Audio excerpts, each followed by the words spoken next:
Hello guys, welcome to the Archiving Night channel. From the title and thumbnail of this video you already know what this fanfic is about. But before we began the what if, I have to clarify that I got the permission from the author of this fanfic, Minterleaf. Shout out to him or her, I don't know their gender, for granting me permission. Also for any of the web novel goblins who have heard of this fic, because this fic had a fair share of motion a month or two back, the fic is returning from haters. At least that's what Minterleaf the author told me on Discord. Anyways, let's us begin the story.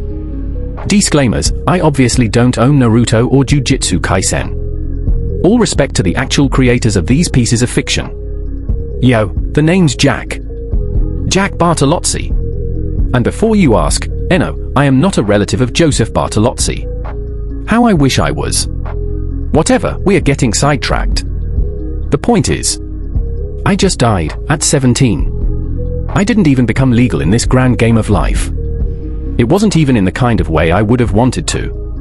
Now that I think about it, would anyone aged 17 want to die? Probably not. But that's besides the point. My final moments were just headlights, a car, and way too little reaction time. Didn't even get the life flashes before your eyes moment. Now I know you already put this together, and yes, I was driving without a license. But it was not my fault. How would I know that some drunk would run a red light? When I opened my eyes again, I was lying in white. It wasn't a room. Just an endless blank plane of pure white. Not even the holy white, just the annoying high brightness white. It made my eyes ache a little, even if I wasn't totally sure I still had eyes. The place had more of an IKEA showroom aesthetic rather than the afterlife. For a few seconds, I just sat there, not really trusting my own thoughts yet, trying to figure out if this was a dream or a coma. Then I remembered the car, the impact, and the fact that, yeah, I really shouldn't be breathing anymore. The car probably turned my body into a piece of modern art. So this is the afterlife, pretty bleak and boring. A voice coughed lightly next to me. I turned, too fast out of habit, and there, standing beside me was a man who looked suspiciously, no, shamelessly like Master Roshi. The bald head, long white beard, and a pair of glasses, and the orange shirt and purple pants to top it all off. I stared at him.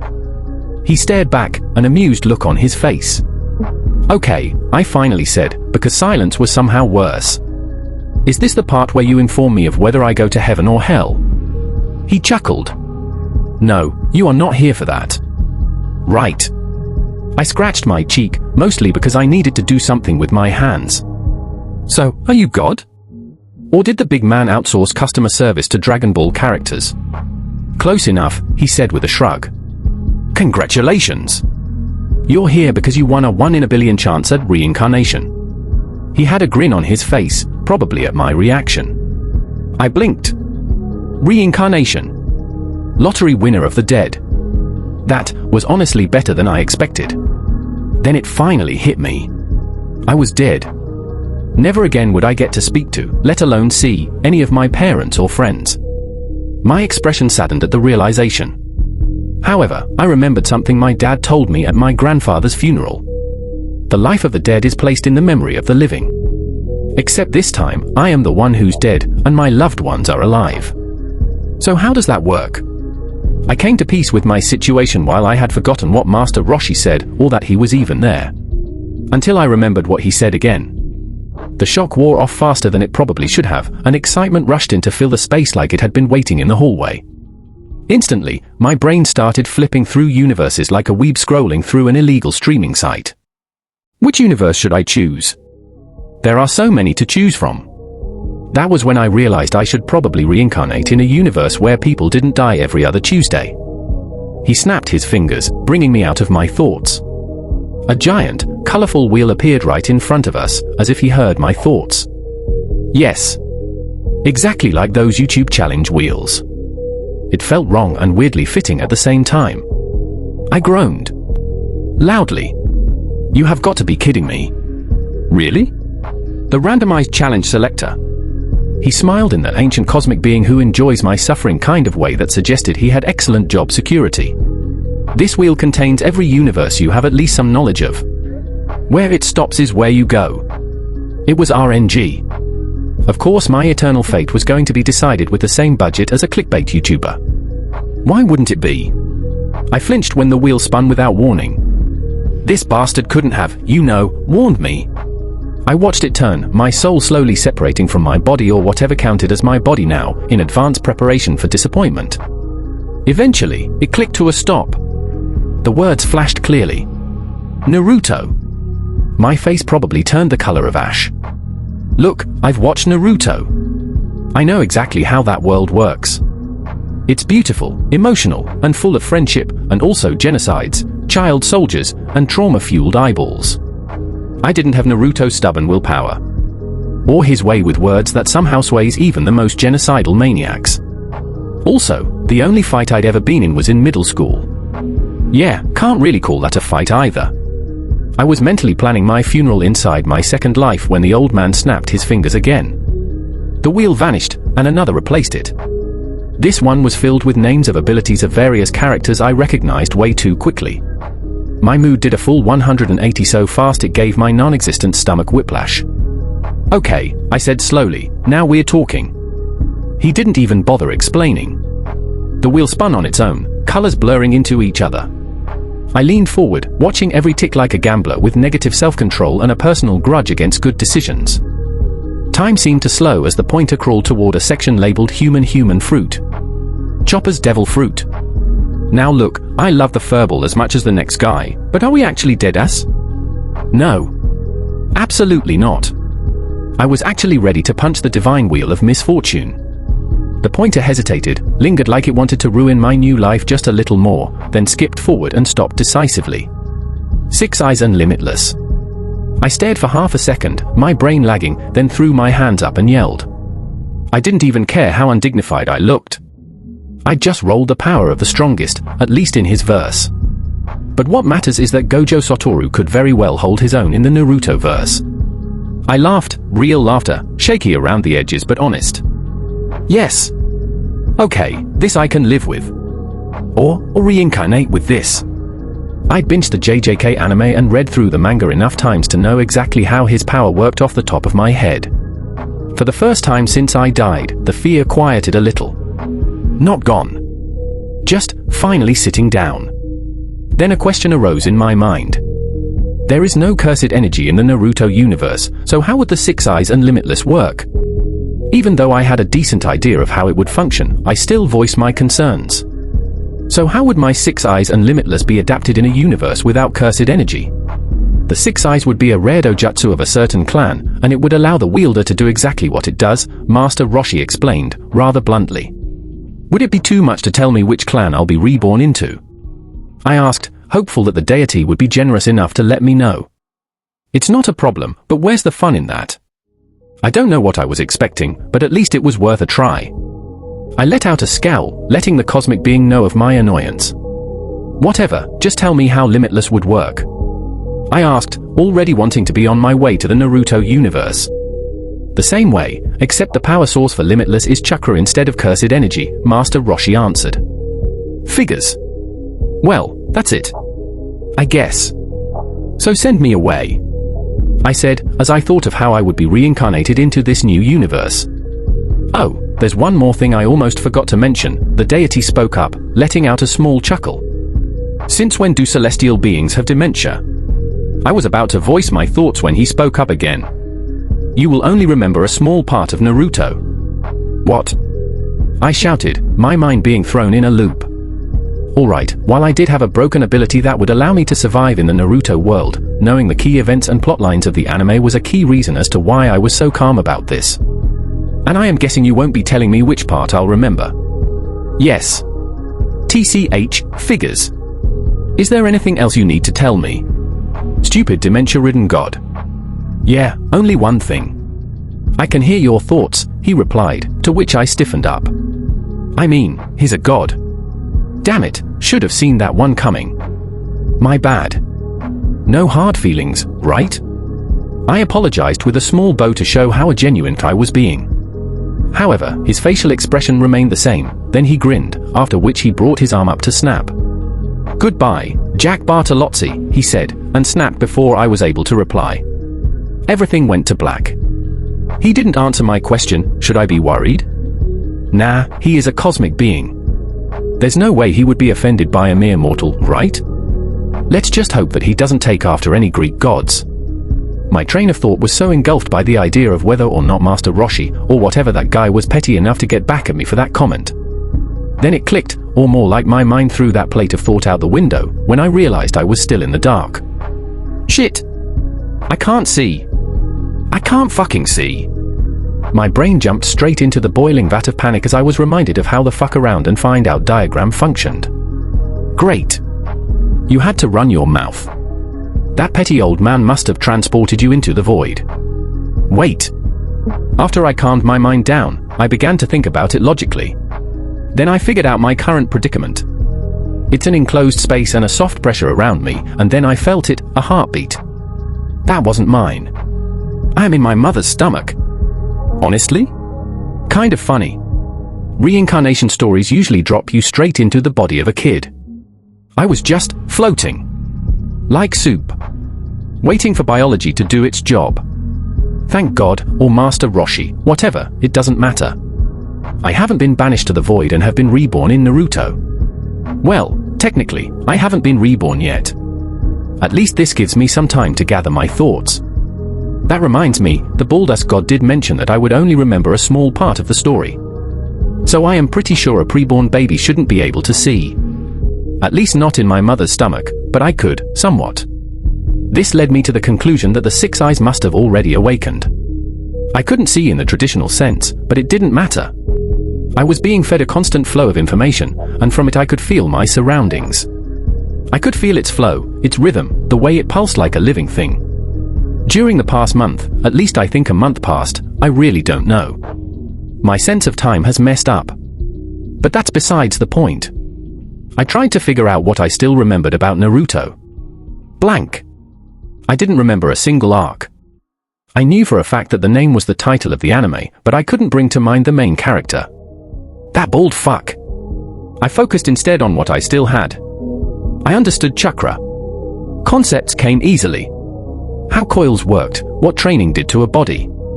I knew how the world functioned on a basic level. So I retained the basic stuff about how the ninja world worked. But the story? Blank. The team placements, which I assume is a big thing to know since it's a ninja anime. I reached for them and got nothing but the vague outline of things that were supposed to be there. My optimism about this whole situation was at an all-time low. Then something weird happened when I reached further back.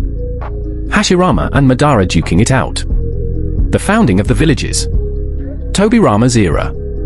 The past great ninja wars. Minato standing there alone before 1,000 Iwa ninjas and everything. Those memories were crisp. Anything past the Nine Tails attack? Fog. Speaking of which, I was only able to recall up to when the masked man unleashed the tailed beast in the middle of the village, so I didn't know whether or not the fox was defeated. I tried to exhale. I don't know if I actually did. This was a lot, and I mean a lot. What the hell am I supposed to do with memories of the past? After another barrage of curses directed at the one who sent me here, I began to calm down. Panicking inside a womb felt like overkill anyway. Then I remembered whose power I'd been handed. SATORU GOJO'S 6 eyes and infinity. The strongest man in his world, the walking definition of problem. Just thinking it grounded me, like the universe had quietly handed me a safety rail. Even without perfect knowledge, I wasn't starting at zero. Not even close. If I worked for it, I could actually reach the top in this world. That thought felt steady. Then it bumped into one I didn't like nearly as much. Potential. The word had an aftertaste. A bad one. People always used it as a compliment that secretly meant not there yet. Always could be strong someday. Always maybe. I had made fun of characters like that in my past life, the one who had to endure the most slander being Megumi Fushiguro. I did not cross realities to become a walking maybe. No, I thought, and it came out more serious than I expected. Not potential.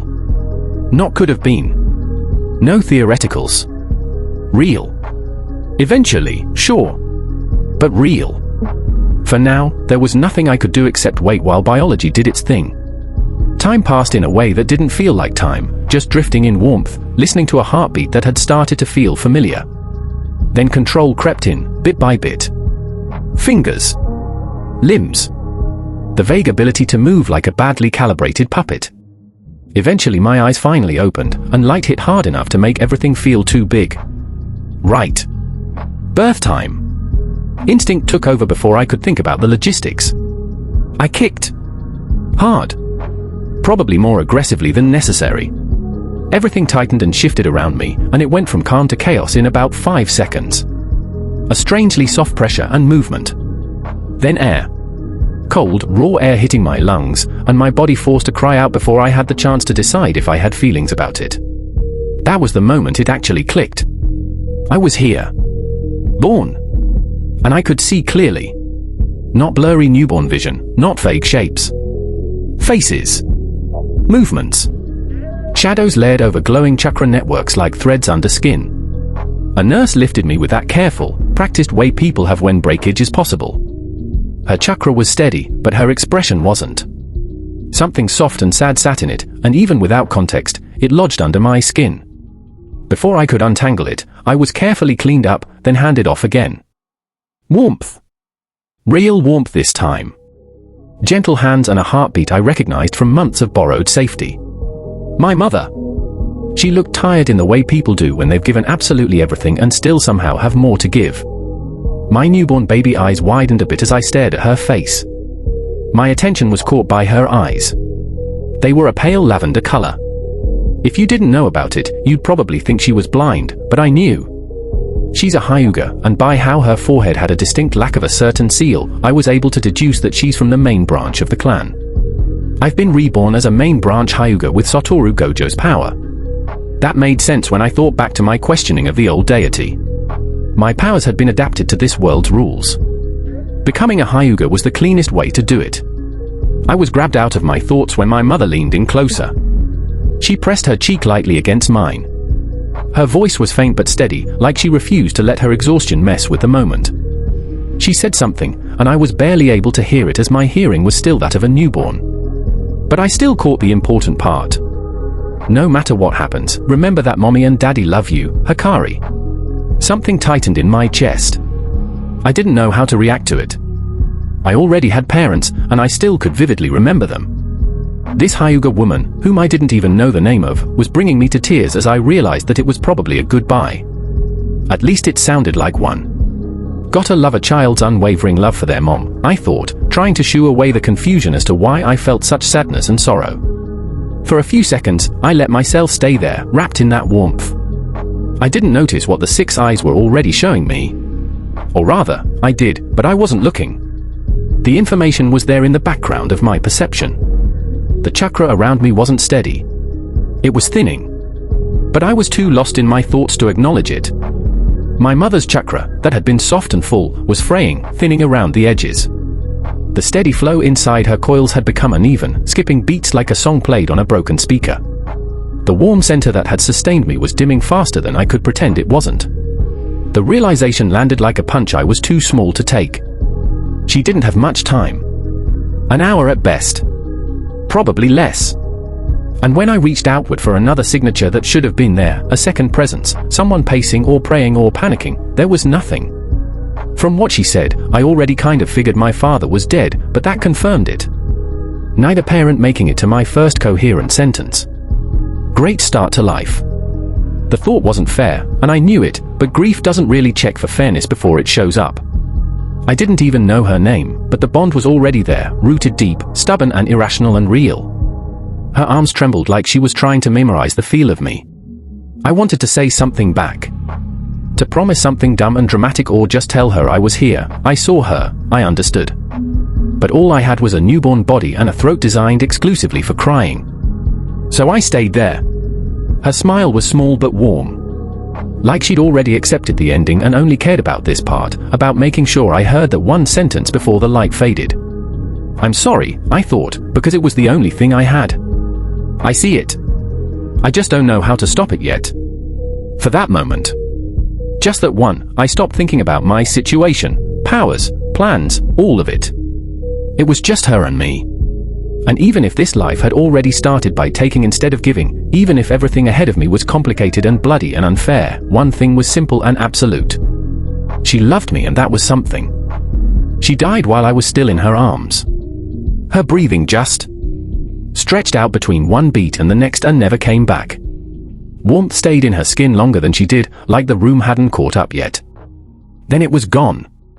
The 6 eyes didn't soften anything either. They marked the exact second her chakra network failed, like a clock ticking over. The flows that had wrapped around me for months unraveled and went quiet. I didn't cry, because I hadn't got to know her. Still, she was who gave life to me, and it did hurt. Unbeknownst to me, a couple of tears trailed down my cheek, which I didn't acknowledge. I lay there against her chest that no longer rose, staring up at a face that was still in a way the living never are. A minute passed, maybe more, as I hadn't been paying attention. Then 4 signatures appeared at once outside the door. No doubt the body flicker technique. Third-person POV. The door opened, to which the doctor stepped aside. The nurses left without making eye contact with anyone, like even words were too loud for the moment. Hayashi walked in first. Neither of them bothered to ask the doctor whether or not she had survived. They could already tell from their demeanor. Her body lay still in the absence where her chakra should have been. Hisashi stopped just inside the doorway. For a second his mask slipped, palms tightening, shoulders going rigid, then it was gone again, folded back into the neat discipline they'd both grown up with. They knew this was coming. You don't need special eyes to see when someone is burning out. Her body had been failing fast near the end. Childbirth just asked for more than she had left. Knowing doesn't make seeing easier. 2 elders followed them in, Masayuri and Ayamako. Old, composed, the kind of people who had opinions that became rules. They weren't here to grieve. They were here because the Hyuga do not leave things unattended, not even death. Hisashi moved to the bedside. He looked at her for longer than he was probably supposed to. One quiet breath stuttered and a single tear made it halfway down before he erased it like it hadn't happened. Hisashi was genuinely sad at the death of his caring sister, and this was visible as a tear ran down his colorless eyes. He quickly wiped it away. Hyuga were taught from birth to have a noble demeanor and not show emotion. What Hayashi saw was the loss of his rival to the throne of the Hyuga clan. Chizuha was a talented Hyuga and had been in the lead for the next clan heir, but it was his, as Hisashi wasn't favored by the elders of the clan. He wasn't nearly as powerful as Hayashi, and he was far too emotional. Hisashi stepped forward, going to pick up the legacy of his older sister, her son, Phaeton Hyuga. The other 3 stepped forward to the bed, and the 4 Hyuga gasped. Their eyes fell upon a white-haired child, which was already an abnormality for Hyuga, but when they saw his eyes, 2 elders nearly fell over as they stepped back. Long ago, over 100 years ago during the clan war era, long before Hashirama and Madara's era, the Hyuga clan were blessed with the birth of a child with white hair and enchanting sky-blue eyes. The child, named Satoru Hyuga, would go on to become the strongest during his era and make the Hyuga clan's name feared all over the elemental nations.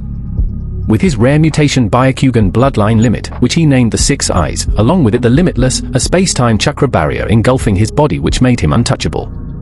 In fact, the 8 trigrams palms revolving heaven technique was based off that, though not nearly as powerful.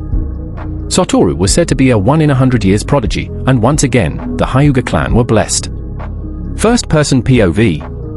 While he knew of the twin Hyuga, he didn't recognize the older ones.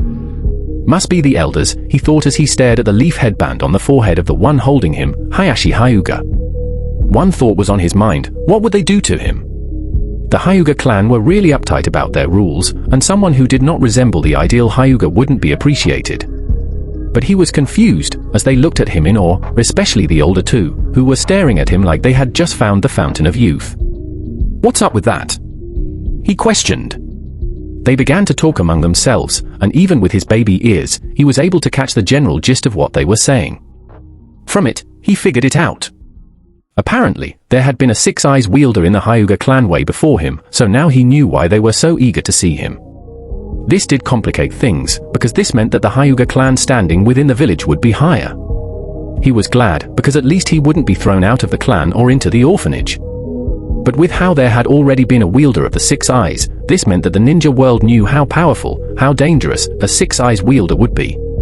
He had no doubt that the Hyuga would announce his birth to at least the Shinobi Council. With how boastful these guys were, he wouldn't be surprised if they publicly announced his birth. Even if they only told the Shinobi Council, he knew it would leak somehow, and the entire world would know of his birth.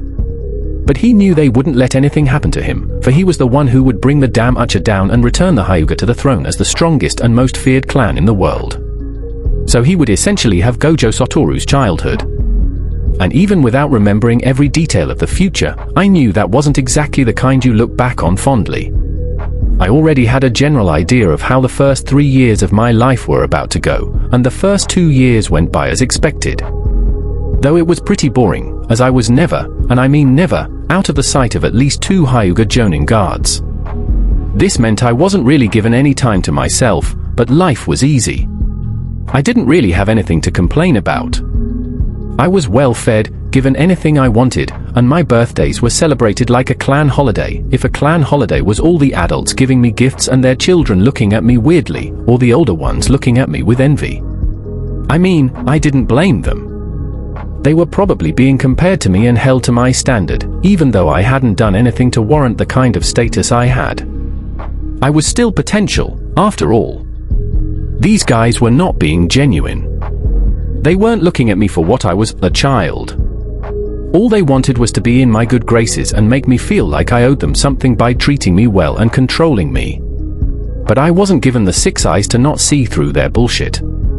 Speaking of which, the 6 eyes had now finally fully loaded in, and I could quite literally see everything down to the last molecule of chakra.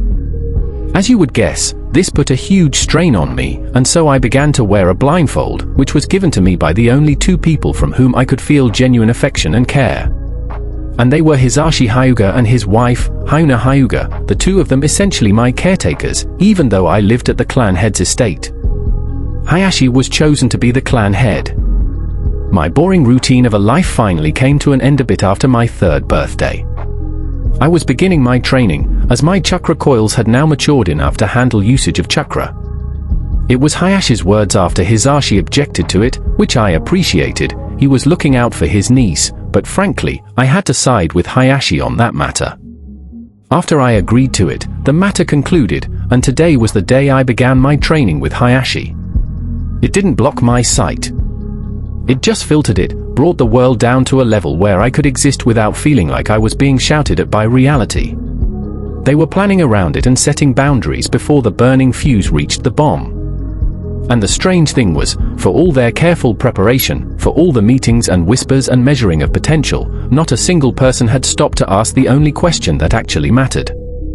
What I intended to do with all of it, even I didn't know. My routine finally shifted a little after my 4th birthday. I still couldn't go outside the clan compound, which was understandable but still annoying, as recently a passing thought had been lingering in my head for far too long. Which part of the timeline had I been dropped into? One thing I still knew was that what I remembered about this world was before the start of the main storyline. But I couldn't just ask anyone that. Even the freaking elders would raise a brow if a 4-year-old 6 eyes wielder asked them that. They'd probably think I'd gone mad from overdosing on the 6 eyes' immense ocular power. Which is why I decided on waiting. I'll wait until I'm old enough to be able to go into the village. No doubt, I'd be accompanied by my eternal guards. As I previously mentioned, my usual routine changed. Because Hayashi decided it was time to begin my training. He simply stated that my chakra coils had matured enough for formal training, the same way someone might comment that it was going to rain. For him, it wasn't a life-altering decision. Of course, Hisashi objected immediately. He argued that it was too early, that there was no need to rush, that pushing too hard now could cause damage later. He wasn't worried about the clan or its expectations. He was worried about me. But even so, I still agreed with Hayashi. Not because I wanted to be obedient, far from it, actually. Because I wanted strength so that I could act out of line without facing repercussions. In this world, power wasn't a luxury. It was a survival requirement. People who waited until a later usually didn't get one. I already had the 6 eyes and limitless. Letting that sit unused out of fear would have been a grave mistake. So when they finally asked for my opinion, I didn't hesitate. I want to train. The discussion ended the moment those words left my mouth. Funny how my opinion became important the instant it matched what they wanted anyway. That morning, after I had my breakfast, I was bathed by my aunt, Hyuza. Was it weird being bathed by a woman at a mental age of 17? At first, yes. But as time passed and as I started to see her more like a mother figure, it wasn't weird. She dressed me up in a simple white shirt and a pair of shorts. Light and comfortable. She adjusted my blindfold and smoothed my hair the way she always did, not because I was fragile, but because she cared enough to be gentle. I stopped thinking of her as Hisashi's wife a long time ago. She was my mother. Kinda. I still hadn't forgotten my actual mother. "Don't push yourself too hard," she said softly. I nodded. Hayashi was already waiting outside. I felt his chakra signature before the door even slid open. Hyuza announced that I was ready, and I stepped out to meet him. He held out his hand. I took it. We walked through the compound together, past the stone paths and open courtyards, past buildings arranged with the same discipline the clan demanded of its members. Everything was controlled. Meant to be exactly where it was. Eventually, we reached the training field. Hayashi stopped at the center and turned toward me. "Today, we begin with chakra control," he said. "Everything else comes later."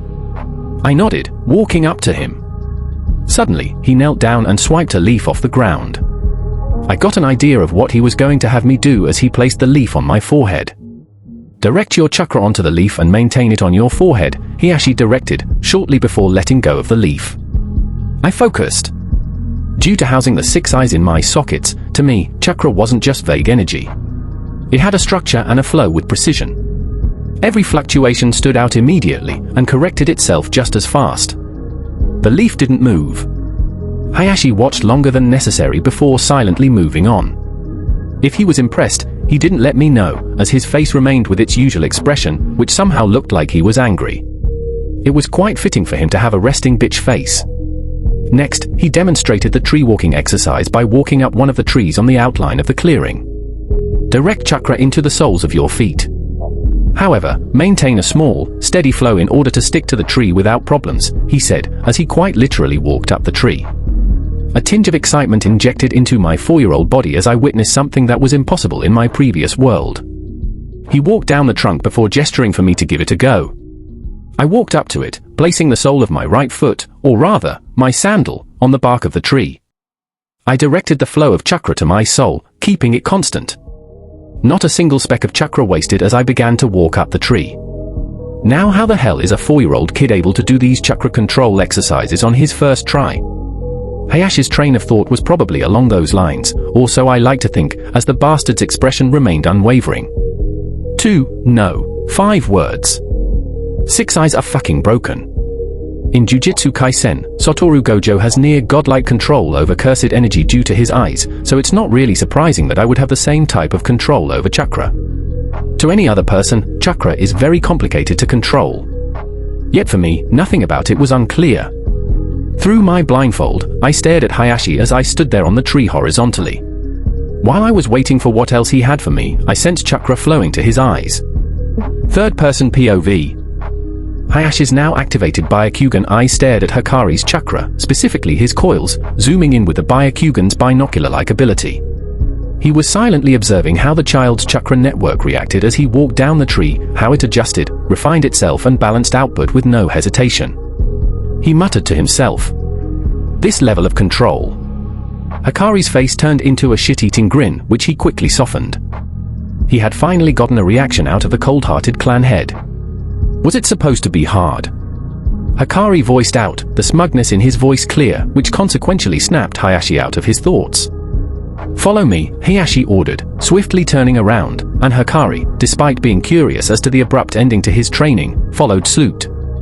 They arrived at the lake within the compound, which the 6 eyes wielder was really familiar with, as he spent some time there and had already gained an idea of what he was going to do.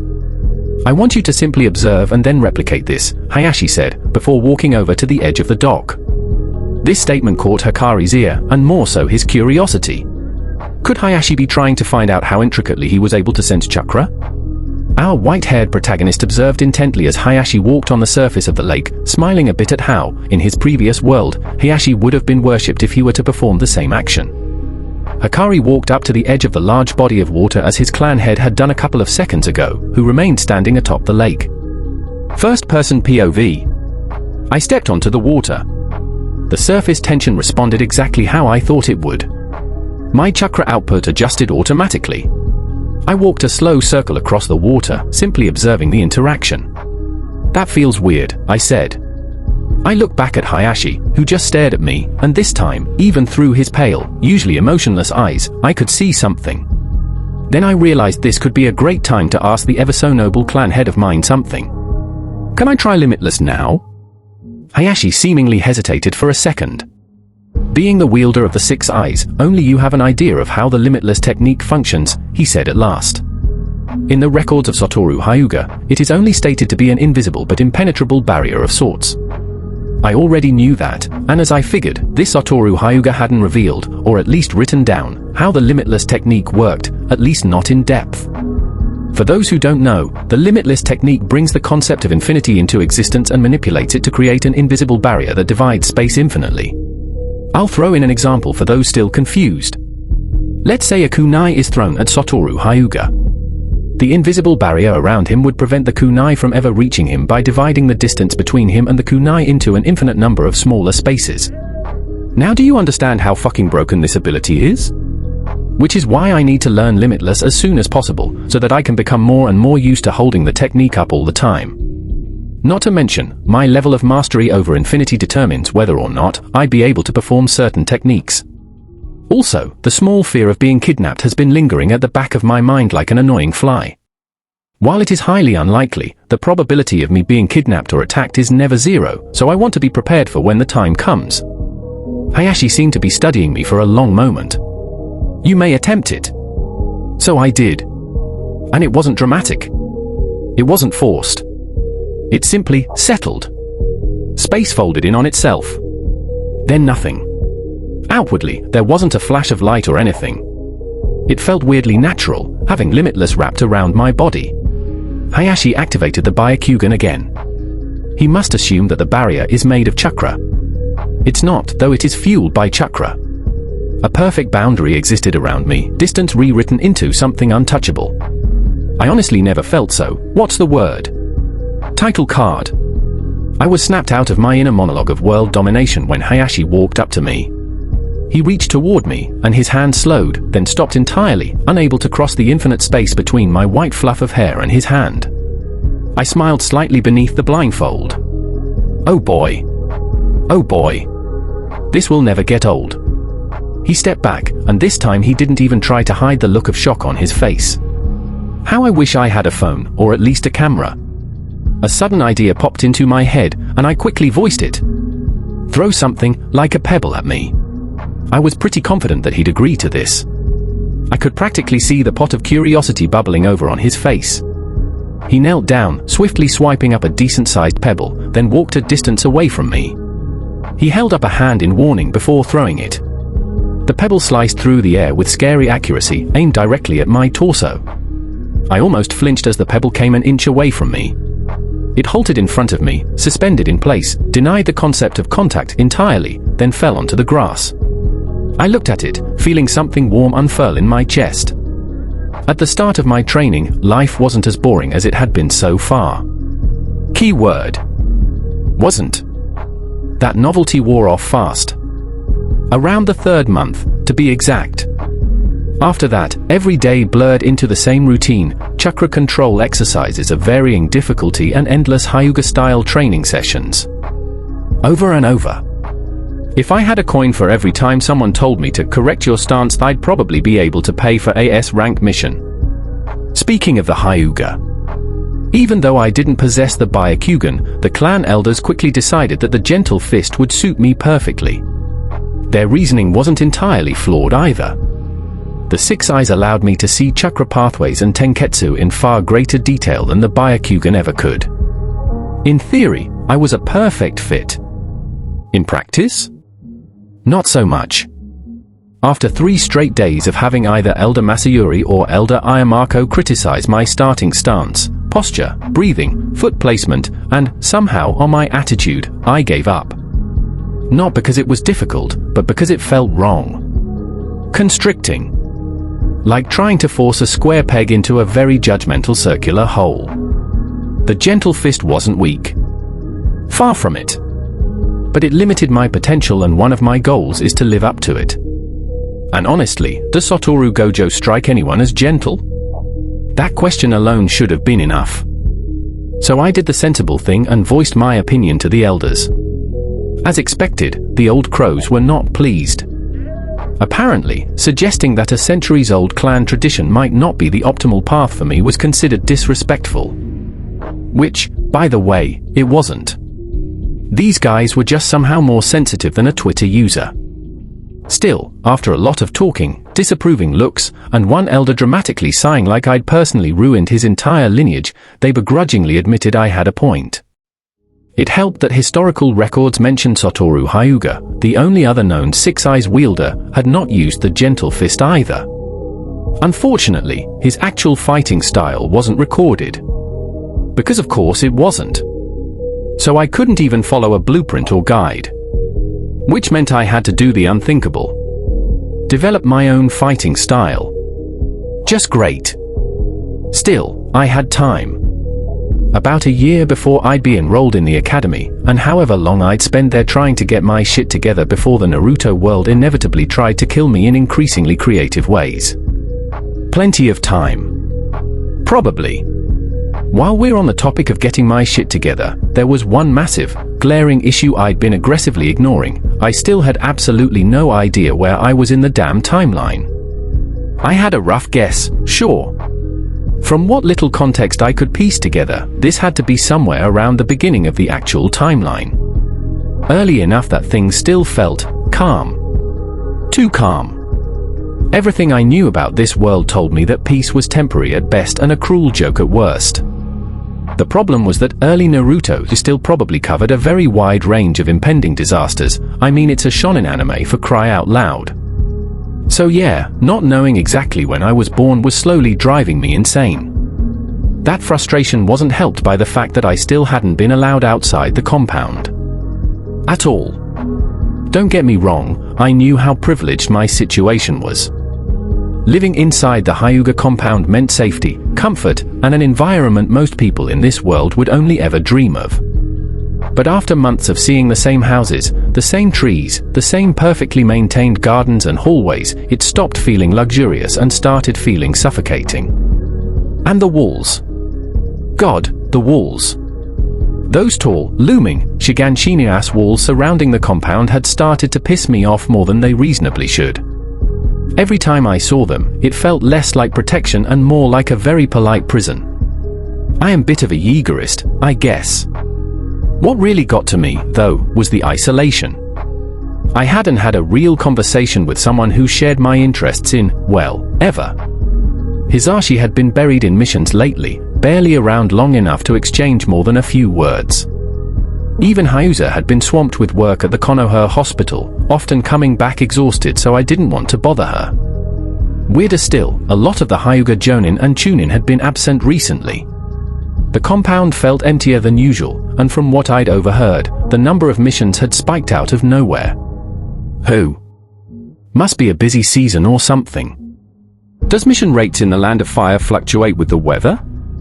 Honestly, I had no idea, and at this point, I didn't really care. What mattered was this: today, I was asking Hayashi to let me leave the compound and actually step foot into the village. I got dressed with that goal firmly in mind. A white shirt bearing the Hyuga clan symbol, a pair of shorts, and a white kimono layered over it, decorated with a subtle dragonfly design. One thing I won't be complaining about are the seasonal fashion choices here. My new caretaker helped me dress. She didn't speak a single word, and frankly, neither did I. Awkward silence had become our shared language. Once she finished tightening my blindfold, I didn't waste any time getting moving. The moment I stepped out, my two eternal shadows fell into place behind me. Hitensu and Jun. They were roughly my mental age, which made the situation even more ironic. I kept complaining internally about having no one to talk to, yet I'd never seriously tried to befriend the two guys assigned to guard me at all times. In my defense, those two are equivalent to a brick wall. I mean, I could try talking to them. I really could. But when every response you get is limited to 3 words or fewer, the conversation tends to die a very quick and painful death. Still, maybe that was on me. Something to think about later. For now, I had a clan head to bother. Third-person POV. Soon after, Hikari arrived in front of the Hyuga clan head's office. He stopped just short of the door and knocked, careful and deliberate. The Hyuga were infamously strict when it came to etiquette, and he had learned very quickly that even small breaches were considered more offensive than they should be. "You may enter." Hayashi's voice came muffled through the door, calm and composed. It sounded as though he already knew exactly who was standing outside. Hikari pushed the door open and stepped inside. The guards followed, positioning themselves neatly by the entrance, their presence silent but unmistakable. Hayashi Hyuga sat behind his desk, pen in hand, paperwork neatly arranged in front of him. His pale eyes shifted upward, settling on the small figure now seated across from him. A 3'5" child, blindfolded, sitting far too confidently in a chair meant for adults. "Is there something you need, Hikari?" Hayashi asked, setting his pen down. "Yes." Hikari hesitated, only briefly, before continuing. "I want to go to the village." The shift in Hayashi's expression was subtle but unmistakable. The neutral calm faded, replaced by faint irritation. It was clear he had been expecting this request for some time. Hikari watched him carefully as the clan head considered his response. "No." The single word landed like a dead stop. Hikari frowned, though he had anticipated the answer. "Why?" he asked immediately. "The elders are always talking about how great the village is, how important the Hyuga clan is to it. If that's true, why can't I see it for myself?" Hayashi's eyes narrowed slightly. "What you don't understand is that you are still a child," he said, his voice firm, edged with restrained anger.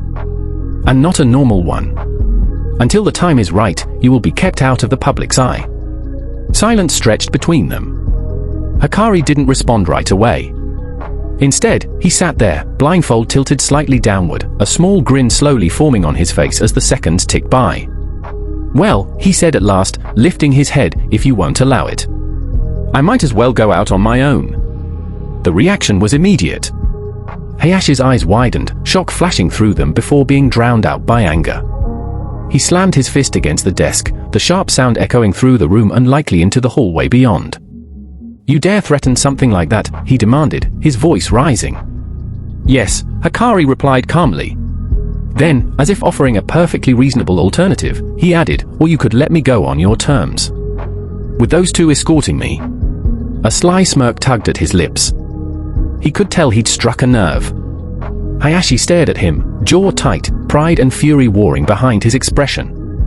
"This brat," he muttered under his breath. This time, however, he didn't answer immediately. Instead, he leaned back slightly, forcing himself to think the situation through with a clearer mind. After nearly 15 seconds passed, Hayashi's train of thought finally derailed, largely due to the infuriatingly smug grin still plastered across the child's face. He exhaled slowly through his nose. Hikari could have sworn he saw steam threatening to billow from the clan head's ears. "Hitensu! June!" Hayashi's voice cut sharply through the room. The two guards outside responded immediately, stepping inside and bowing slightly before taking their places behind Hikari. "Yes, Lord Hayashi," they asked in unison. "Escort Hikari," Hayashi ordered, his tone returning to its usual monotone. "Show him around the village. And make sure he never leaves your sight." The last sentence carried a quiet edge, an unmistakable hint of killing intent beneath the calm delivery. "Yes, sir," both guards replied in perfect sync. "We will ensure Hikari never leaves our sight." Hikari resisted the urge to sigh. Wow. That was more words than either of them had spoken to him in the entire time he'd known them. "Very well," Hayashi said, already reaching for his pen again. "All of you may leave."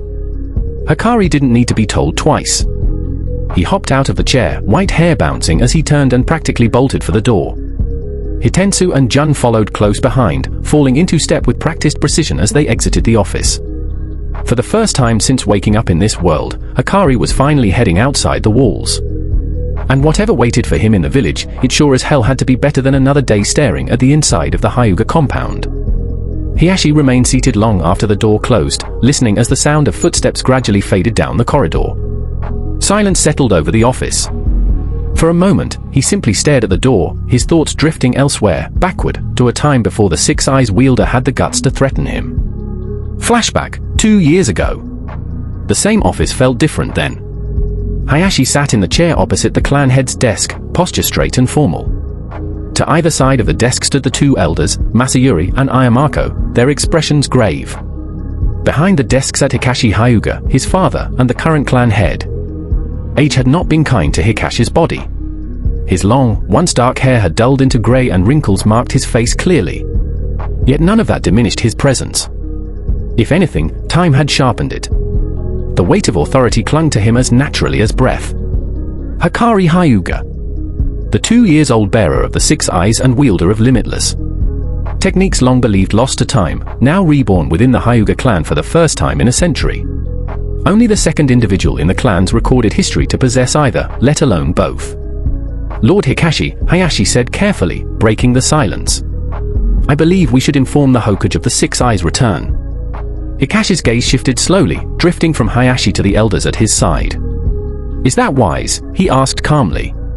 We are not obligated to reveal such information. Even the Hokage has no authority to interfere in clan affairs. Masayuri stepped forward slightly. Hayashi is correct, Lord Hikashi, he said, his voice steady with years of experience. By revealing this, we gain political influence and the Hokage's trust. A secret of this magnitude holds weight. Ayamako nodded in agreement. Masayuri speaks true.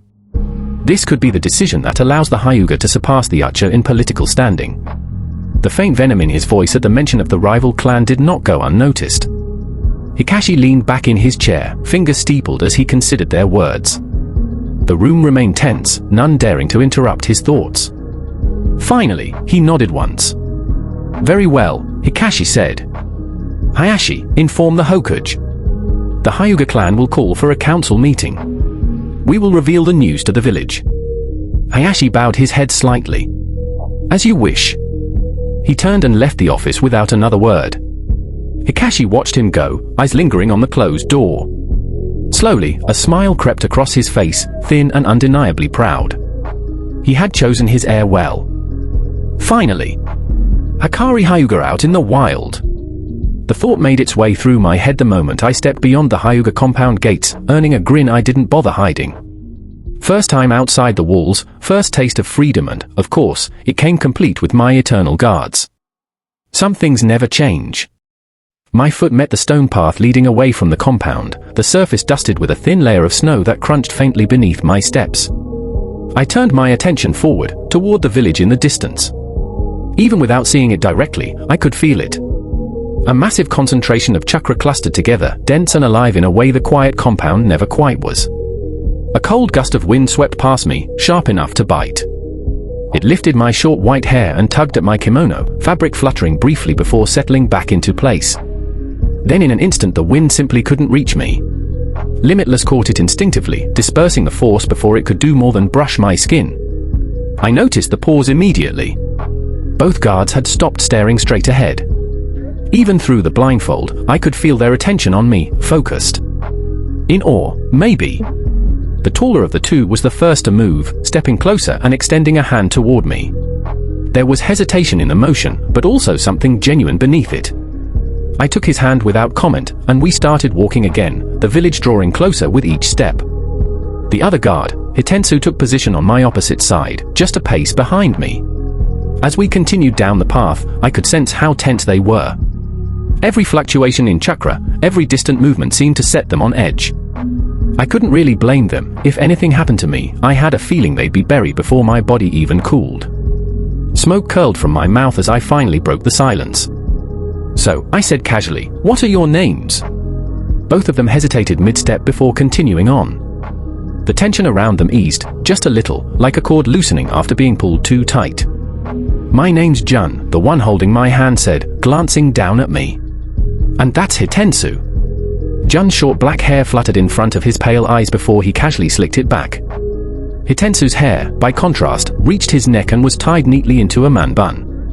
Both of them wore standard Konoha Jonin flak jackets, black gloves, and shinobi sandals, with white winter coats layered over them. The Hyuga clan symbol was stitched cleanly across their backs. Uniforms aside, they carried themselves differently. "So," I said after a moment, mostly to kill time, "you're both Jonin, right?" Not that I needed confirmation. I could tell. Still, the walk was long and silence had a habit of getting awkward if left unattended. "Yes," Jun replied. There was a bit more emotion in his voice this time. Though I only recently passed the Jonin exams. We walked for another 20 seconds before I realized the other one hadn't said a word. "And you?" I tilted my head slightly. "Hitensu? Not much of a talker, are you?" "I became a Jonin at 15, he replied flatly, completely ignoring the second half of my question. Jun let out a small chuckle. For context, we're both 19. As for why Hitensu's so quiet, he spent the last 2 years in ANBU. Who? No wonder, they are practically conditioned to breathe without making a noise. That was impressive.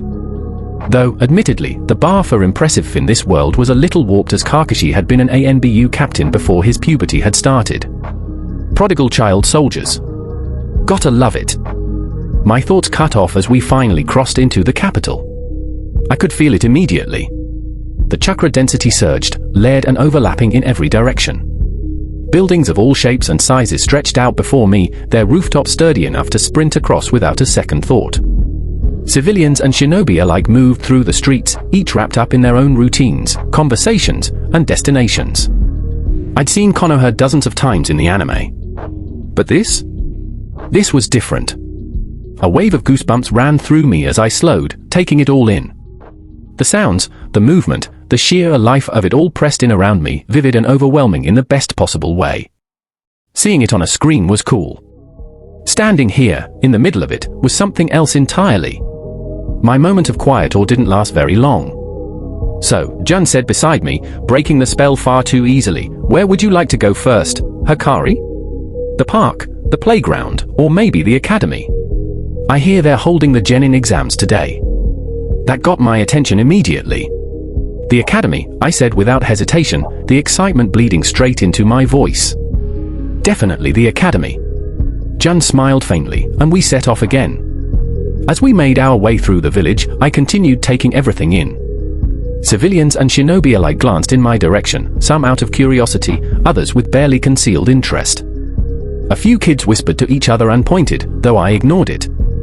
One of the adults, probably a parent, quickly scolded them, and I smiled to myself. They probably just thought I was a blind kid being shown around. If only they knew. It didn't take long before we arrived at the academy. Even before we reached the building, distant cheers echoed from somewhere behind it. The sound carried clearly through the cold air, sharp and energetic. We passed through the front gate and entered the training grounds behind the academy. The clash of kunai rang out immediately, followed by loud cheering. 2 students were sparring inside a red circle drawn into the ground, while clusters of other students stood off to the side, watching intently. But my attention was pulled elsewhere. I felt it before I fully processed it, for an overwhelming chakra presence, dense and unmistakable. Next to it was another signature, darker and more oppressive, followed by 2 more that were somewhat impressive in their own right. We stopped beside the fence lining the training field. I let go of Jun's hand and focused fully on those chakra signatures, narrowing in on the 2 strongest. Realization hit me like a dropped anvil. The 3rd Hokage. Hiruzen Sarutobi stood near the field, his presence calm but powerful. Beside him were his advisors, most notably Danzo Shimura, whose chakra felt sharp and unpleasant even from a distance. My eyes widened beneath the blindfold. The question that had lingered in the back of my mind since the day I woke up in this world finally clicked into place. When am I? The Hokage hat resting on Hiruzen's head, the fact that his hair still held color, the relative youth in his posture, none of it matched the image burned into my memory from the Nine Tails attack. The same was true for the other elders standing with him. This was before the anime began. Which meant something far more important than I was comfortable admitting. A large majority of what I still remembered actually mattered. And for the first time since arriving in this world, that knowledge felt less like a burden, and more like a loaded weapon sitting quietly in my hands. I felt it almost immediately. Both Hiruzen's and Danzo's attention flickered toward me for just a moment before returning to the students sparring below. No doubt about it, they'd sensed me. Anyone at that level would have. I was still processing that when another powerful chakra signature appeared a few feet behind us. I almost jumped. I didn't move, though. Jun and Hitensu felt it at the same time. Hitensu's head snapped back instantly, body tensing on instinct. Then, just as quickly, both of them relaxed. Jun let out a slow breath, the vapor curling into the winter air. "Sensei Sakumo," Jun said. My attention shifted to the man walking toward us. Tall, broad-shouldered, muscular in that effortless, veteran shinobi way. His presence was calm but heavy, like a blade resting in its sheath. Wait. Sakumo? That name rang alarm bells in my head. Before I could dwell on it, I sensed another chakra, smaller but sharp, right behind him. The boy stepped out from his father's shadow. Spiky silver hair. Familiar in a way that made my stomach drop. "Kakashi," Jun said aloud. "Kakashi," I echoed silently, my thoughts racing. He was a kid. About my height. Younger than the Kakashi I remembered, but unmistakably him. And just like that, everything clicked. I was born into Kakashi's generation. Which meant... My thoughts spiraled instantly. Rin's death flashed through my mind at the unwilling hand of Kakashi. Obito being crushed beneath the boulder. Madara manipulating Obito. The spiral into darkness that followed. I can stop it. The thought came fast, sharp, intoxicating. I can save Rin. I can keep Obito from falling into Madara's hands. A laugh snapped me out of it. I looked up just in time to meet Sakumo Hate's gaze. He was smiling, genuine and warm, nothing like the weight his chakra carried. "So you must be Hikari," he said, leaning down slightly and extending a hand toward me. "Nice to meet you. I'm Sakumo Hate."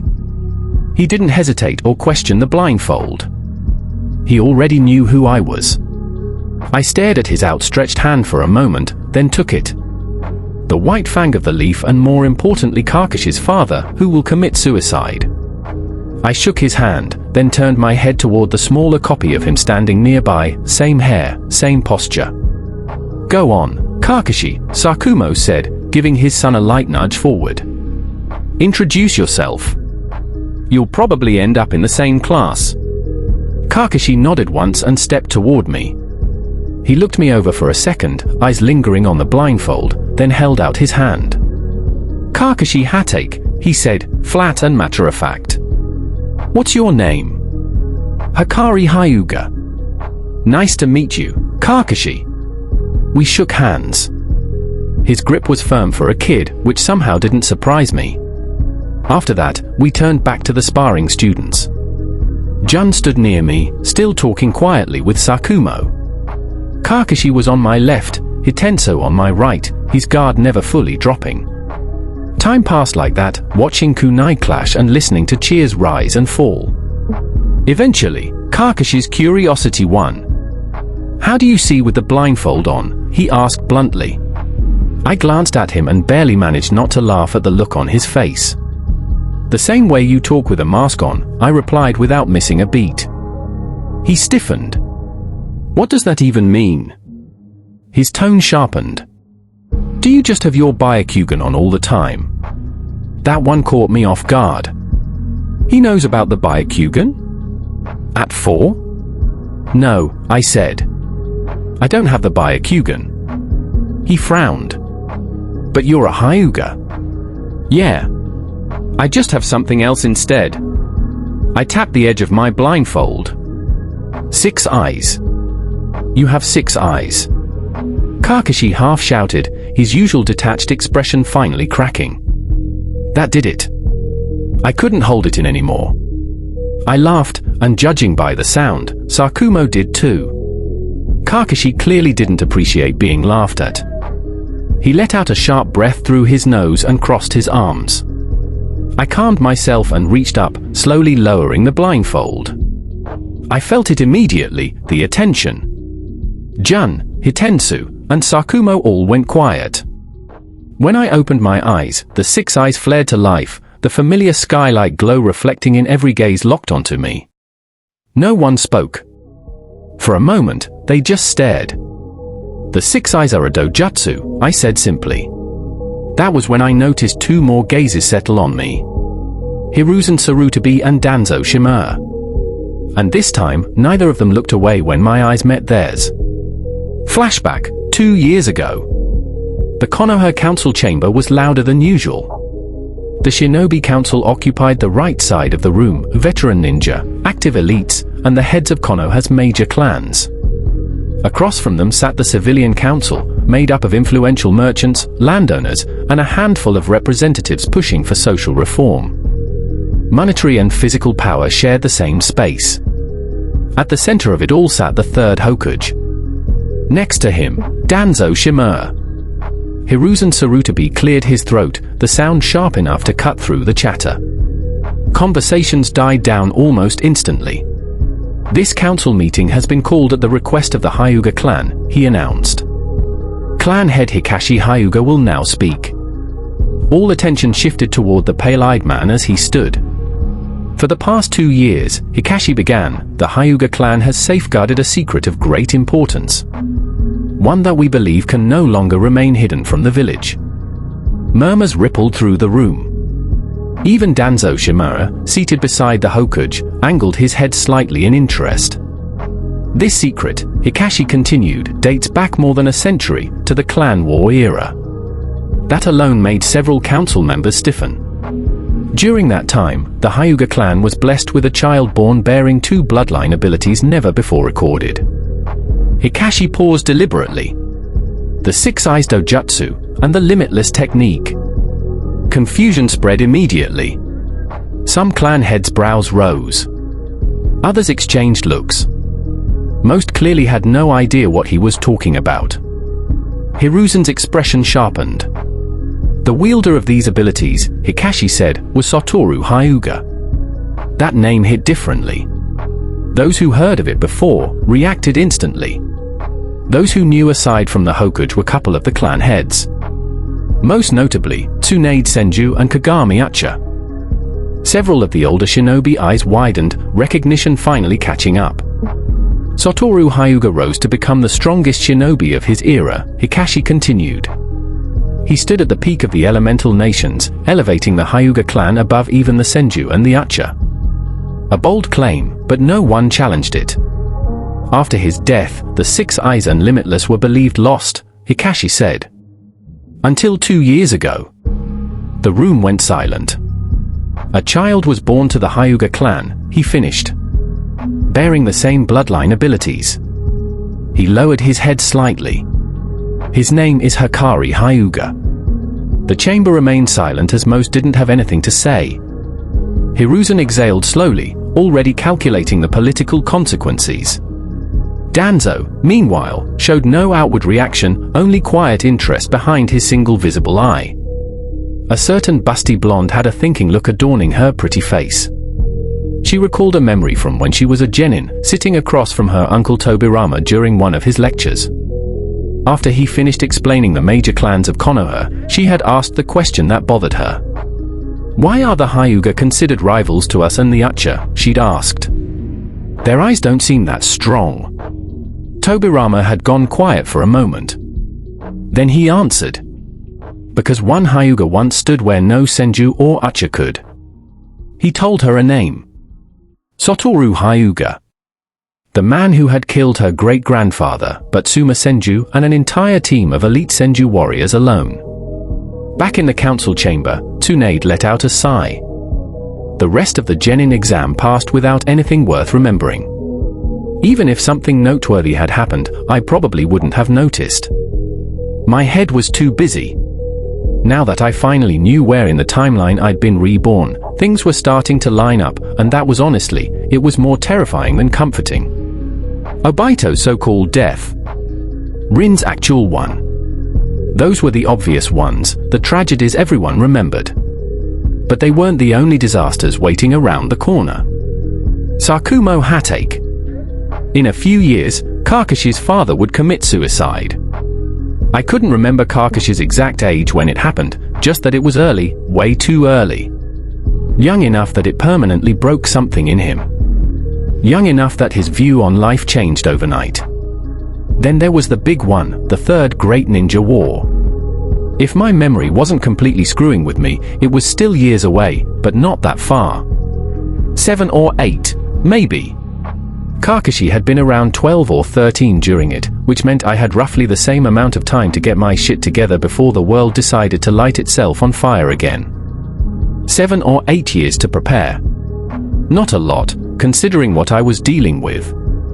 I already decided to hold off on attempting to learn blue until I was older. Even if I technically understood how it worked, my current control over Limitless wasn't anywhere near good enough to attempt it safely. Best case scenario, nothing happened. Worst case, I erased part of the compound and gave Hayashi a heart attack. Neither outcome sounded appealing, except for the part where Hayashi gets a heart attack. And don't get me started on the other techniques, I don't fancy a headache right now. I was pulled out of my thoughts when I noticed a hand extended toward me. Kakashi. The genin exams were over, and judging by the firm hand resting on his shoulder, Sakumo had definitely nudged, or outright forced him to be polite. "I'll see you around, Hikari," Kakashi said. I turned fully toward him and shook his hand. "Yeah. You too, Kakashi." A second later, Sakumo formed a single-hand seal, a one-handed ram, and the two of them vanished in a blur. Shunshin. I stared at the empty space they'd occupied for a moment. "Yeah. I really need to learn that. It'll be useful until I learn teleportation via blue." Jun's hand found mine, pulling my attention back to the present. I took it without comment, and the three of us headed out of the academy training grounds together, the sounds of the village slowly swallowing the echoes of parents congratulating their children from behind us. "Is there anywhere else you want to visit, Hikari?" Jun asked as we continued through the village. I was about to answer when my stomach decided to jump in first, letting out a very loud and embarrassing growl that echoed just enough for both of my eternal guards to hear it clearly. "A restaurant," I said after a beat, choosing to pretend that hadn't just happened.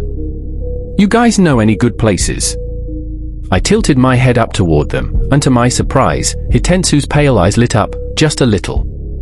Barely noticeable, but enough that I caught it even through the blindfold. Oh, so he is not a mindless drone, after all. Jun noticed it too and smirked. "I'm not much of an eater," he said casually.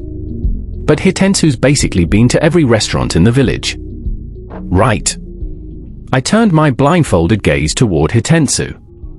He looked annoyed at being called out, but for the first time since I'd met him, there was an actual crack in that stone-cold expression. "Well," he said after a moment, "there's a really good yakisoba place just around the corner." Decision made. "All right then," I said. "Let's go there then." Hitensu nodded, the irritation fading as he turned and led the way.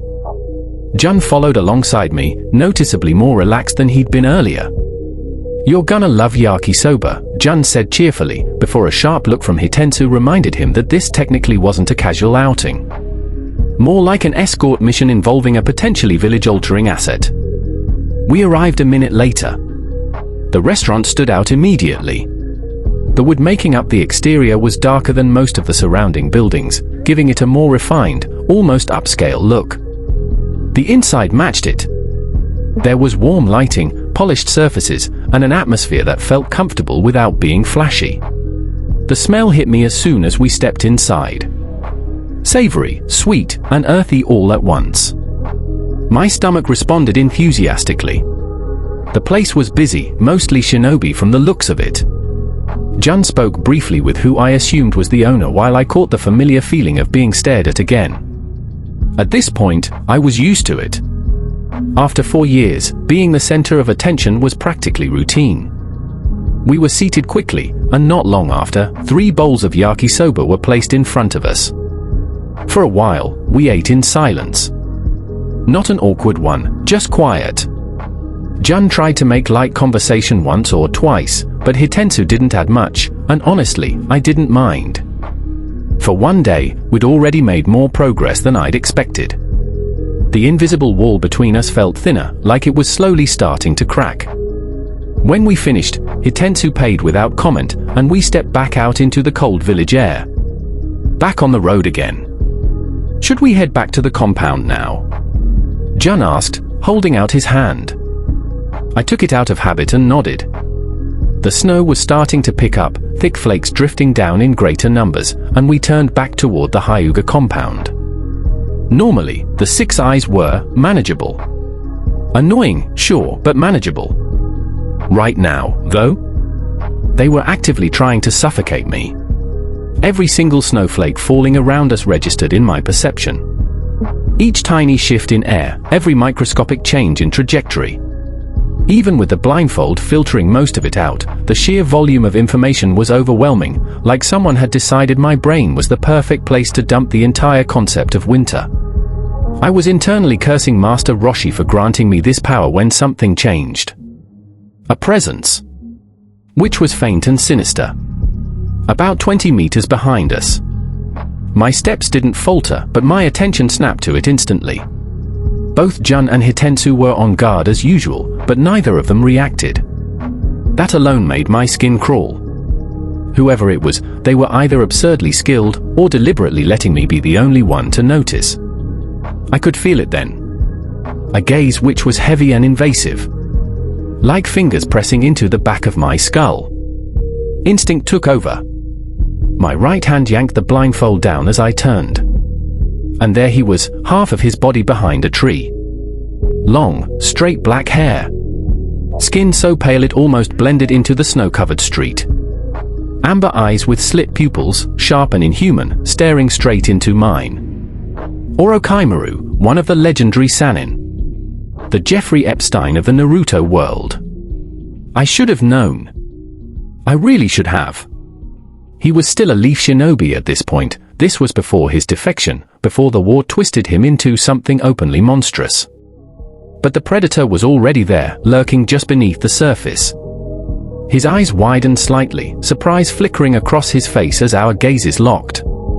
Then he was gone. No sound. No chakra trail.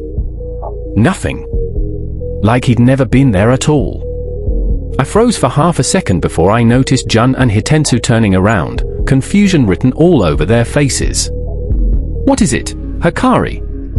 Jun asked, worry clear in his voice. I pulled my blindfold back up, forcing my expression to settle. "Nothing," I said. Must have been the wind. They accepted it, even if neither of them fully believed it, and we continued walking. My guard, however, stayed razor-sharp. For the first time since being reborn, real fear settled in my chest. At my current level, someone like Orochimaru wouldn't even have to try. If he wanted to do something, there'd be nothing I could do about it. Sure, I could stall for a bit with Limitless, but I didn't have anything offensive in my arsenal. As we passed through the gates of the Hyuga compound, annoyance crept in alongside the fear. Damn it! Hayashi was right. I hated admitting that. The uptight, tradition-obsessed clan head had been completely correct. I was still a kid, still vulnerable, and wandering freely around the village right now was just asking to get abducted, dissected, or worse. I swallowed my pride as we entered the compound grounds. No more trips into the village until the academy, which was next year. It was a bitter pill to swallow, but a necessary one. Because the alternative potentially involved swallowing a whole lot worse at the hands of a certain disturbingly pale Sannin. And that was one experience I had absolutely no intention of adding to my second life. Time skip, 1 year later. After my encounter with the snake Sannin, I stayed true to my word and never stepped out of the compound, and as I'd expected, Hayashi and the two elders were quite pleased with my decision. I hadn't told them, or anyone for that matter, about Orochimaru. They had probably thought I was being their obedient little weapon. Well, I guess I was, whatever. Now why hadn't I just simply informed Hayashi about Orochimaru tailing me, and even about the disgusting experiments he was performing on unwilling leaf ninja and children? Well, for one, I feared that doing that may mean that I might not be able to attend the academy. I mean, do you really think Hayashi, or the elders for that matter, would allow the Hyuga clan's greatest weapon to be put in harm's way, even if it had a minor chance of occurring? Exactly. Besides, it's not like anyone would believe me. I am just a 5-year-old child, and Orochimaru is a war hero for his contributions during the Second Great Ninja War. Not to mention, he's quite literally a candidate to be the next Hokage. So I would ignore Orochimaru's slippery and probably slimy schemes until I was able to expose him, and on top of that, until I was confident enough to be able to fight against him. Speaking of fighting, after that day I started focusing more on physical training and fixing up my diet to be the most nutritionally best one for me. This was on top of the usual training routine with the elders, which consisted mostly of chakra control and improving my handle on the Limitless. Now after a whole year, did my control of Limitless, thus Infinity, increase? Yes. But it wasn't by much, and that could be contributed to the fact that I was still a kid and my actual brain wasn't developed enough to be able to withstand the stress of manipulating Limitless. So I didn't even think about popping a blue. Okay, I thought about it, but it was mostly about seeing the type of look the elders would have on their faces. During the year, I was able to get closer to my two eternal guards, well mostly Jun, because Hitensu, or Hit, which is his nickname that Jun told me without the latter's permission. Yeah, me and Jun had a good chuckle at his reaction from when I called that. While my relationship with Jun and Hit grew closer, my one with Hisashi grew apart. It wasn't on purpose, he was just really busy with missions and his duties with the intelligence department of Konoha. However, despite all that, he still took the time out to ask me about my well-being and how the training was coming along, even asking me to tell him if the elders or Hayashi were making me do something I didn't want to do. His wife, Hyuza, however, had changed her schedule at the hospital to be able to spend more time with me, especially during the night since she and I slept in the same room. And she told me stories about my mother until I fell asleep. I would be lying if I said I didn't miss them. It was nice to get to know about my mother. From her, I learned that my mother, Chizuha, was actually in the running for the seat of clan head. Apparently, I am a lot like her in how rebellious I am. Like any other night, Hyuza and I were by the lake, sitting cross-legged on the grass as we looked onwards at the reflection of the moon on the large body of water's surface. It helped me relax and get my thoughts in order after a long day of training. Hyuza was finishing up her story about how my mother was back in the academy. And what happened to the kids who made fun of you? I asked, genuinely intrigued in the story. The pale-eyed woman softly smiled as if reminiscing it. Oh, Chizuha took personal offense to their insults and beat all three up. I smiled. Sounds like my mother was a badass. Well, it's getting late, Hikari. Better we head to sleep. I nodded, looking at my aunt as she stood up and held out a hand, and I took it. Her hands were soft and warm. It was comforting. After helping me tuck into bed, she lay down on her futon next to my bed. This made Hyuza seem more like a servant rather than how I actually viewed her, which is as a mother figure. I did contemplate whether to ask her if she wanted to sleep on the bed with me, but I soon realized that she would reject it, seeing as how she was like all of the Hyuga in the Department of Obedience to the clan due to the fact that she was from the branch family.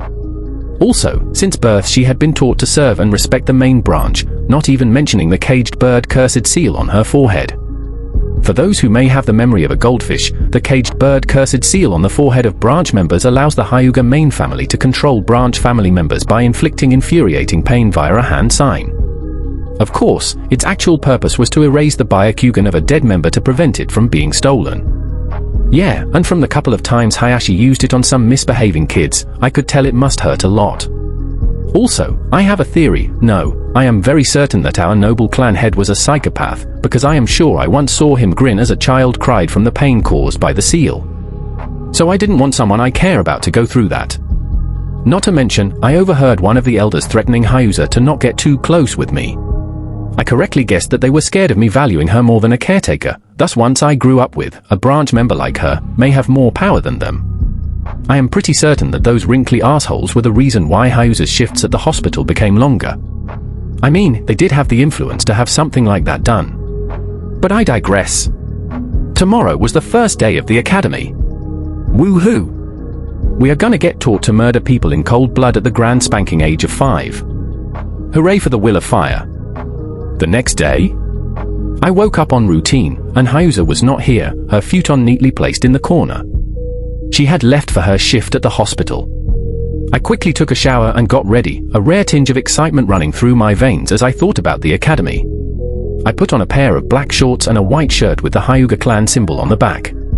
Standing before the mirror, I stared at my reflection. I hadn't changed much from last year, at least my face hadn't. It still had baby fat. My hair, however, was a bit longer now, reaching just below my eyes. I essentially looked like Gojo when he was a kid, except I guess I was a bit more muscular and probably taller than he was when he was 5. Speaking of which, I was already 4 feet tall. I then sensed my caretaker, whom I only recently learned the name of Yuma, walking up to my door, and so quickly put on my blindfold before sliding the door open just as she was about to knock. "Breakfast is ready, young master." I nodded as I placed my sandals onto the wooden floor, kneeling down to strap them on when I felt her hurried hand on mine. "I got it. You shouldn't trouble yourself with such things, young master." I stood back up and let her do her thing. I didn't enjoy this as much as I would have in my past life, you know, having a servant. I had tried to tell her she didn't have to do every little thing for me, but she insisted that it was her job, so I gave up trying to stop her because she probably would get punished by the 4 frauds, now the 3 elder frauds, as I dubbed them. This elite group of Tier 1 assholes consists of Hayashi, the clan head, Masayuri and Ayamako, the elders, and Hikashi, the former clan head, who, by the way, I only learned last year is my grandfather. The asshole didn't even go to visit my mom when she was on her deathbed. I learned from Hisashi that my mother and Hikashi didn't have the best of relationships.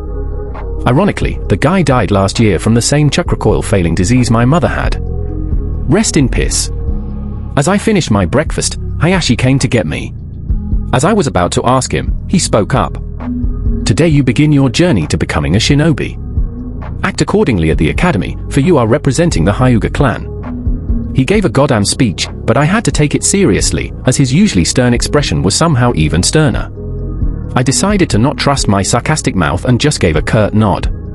Before stepping outside the room, I was met with Hit and Jun, who were there to, of course, escort me to the academy. We made it to the gate, and when we walked out, immediately I was hit with an inescapable cutscene, more of a flashback of the last time I stood outside the compound's gate.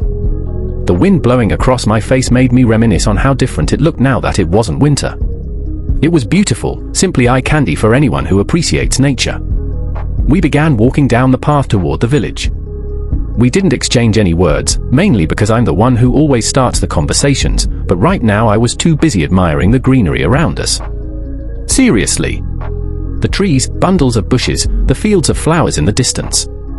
In my past life, I never got the chance to travel to a place like this on Earth.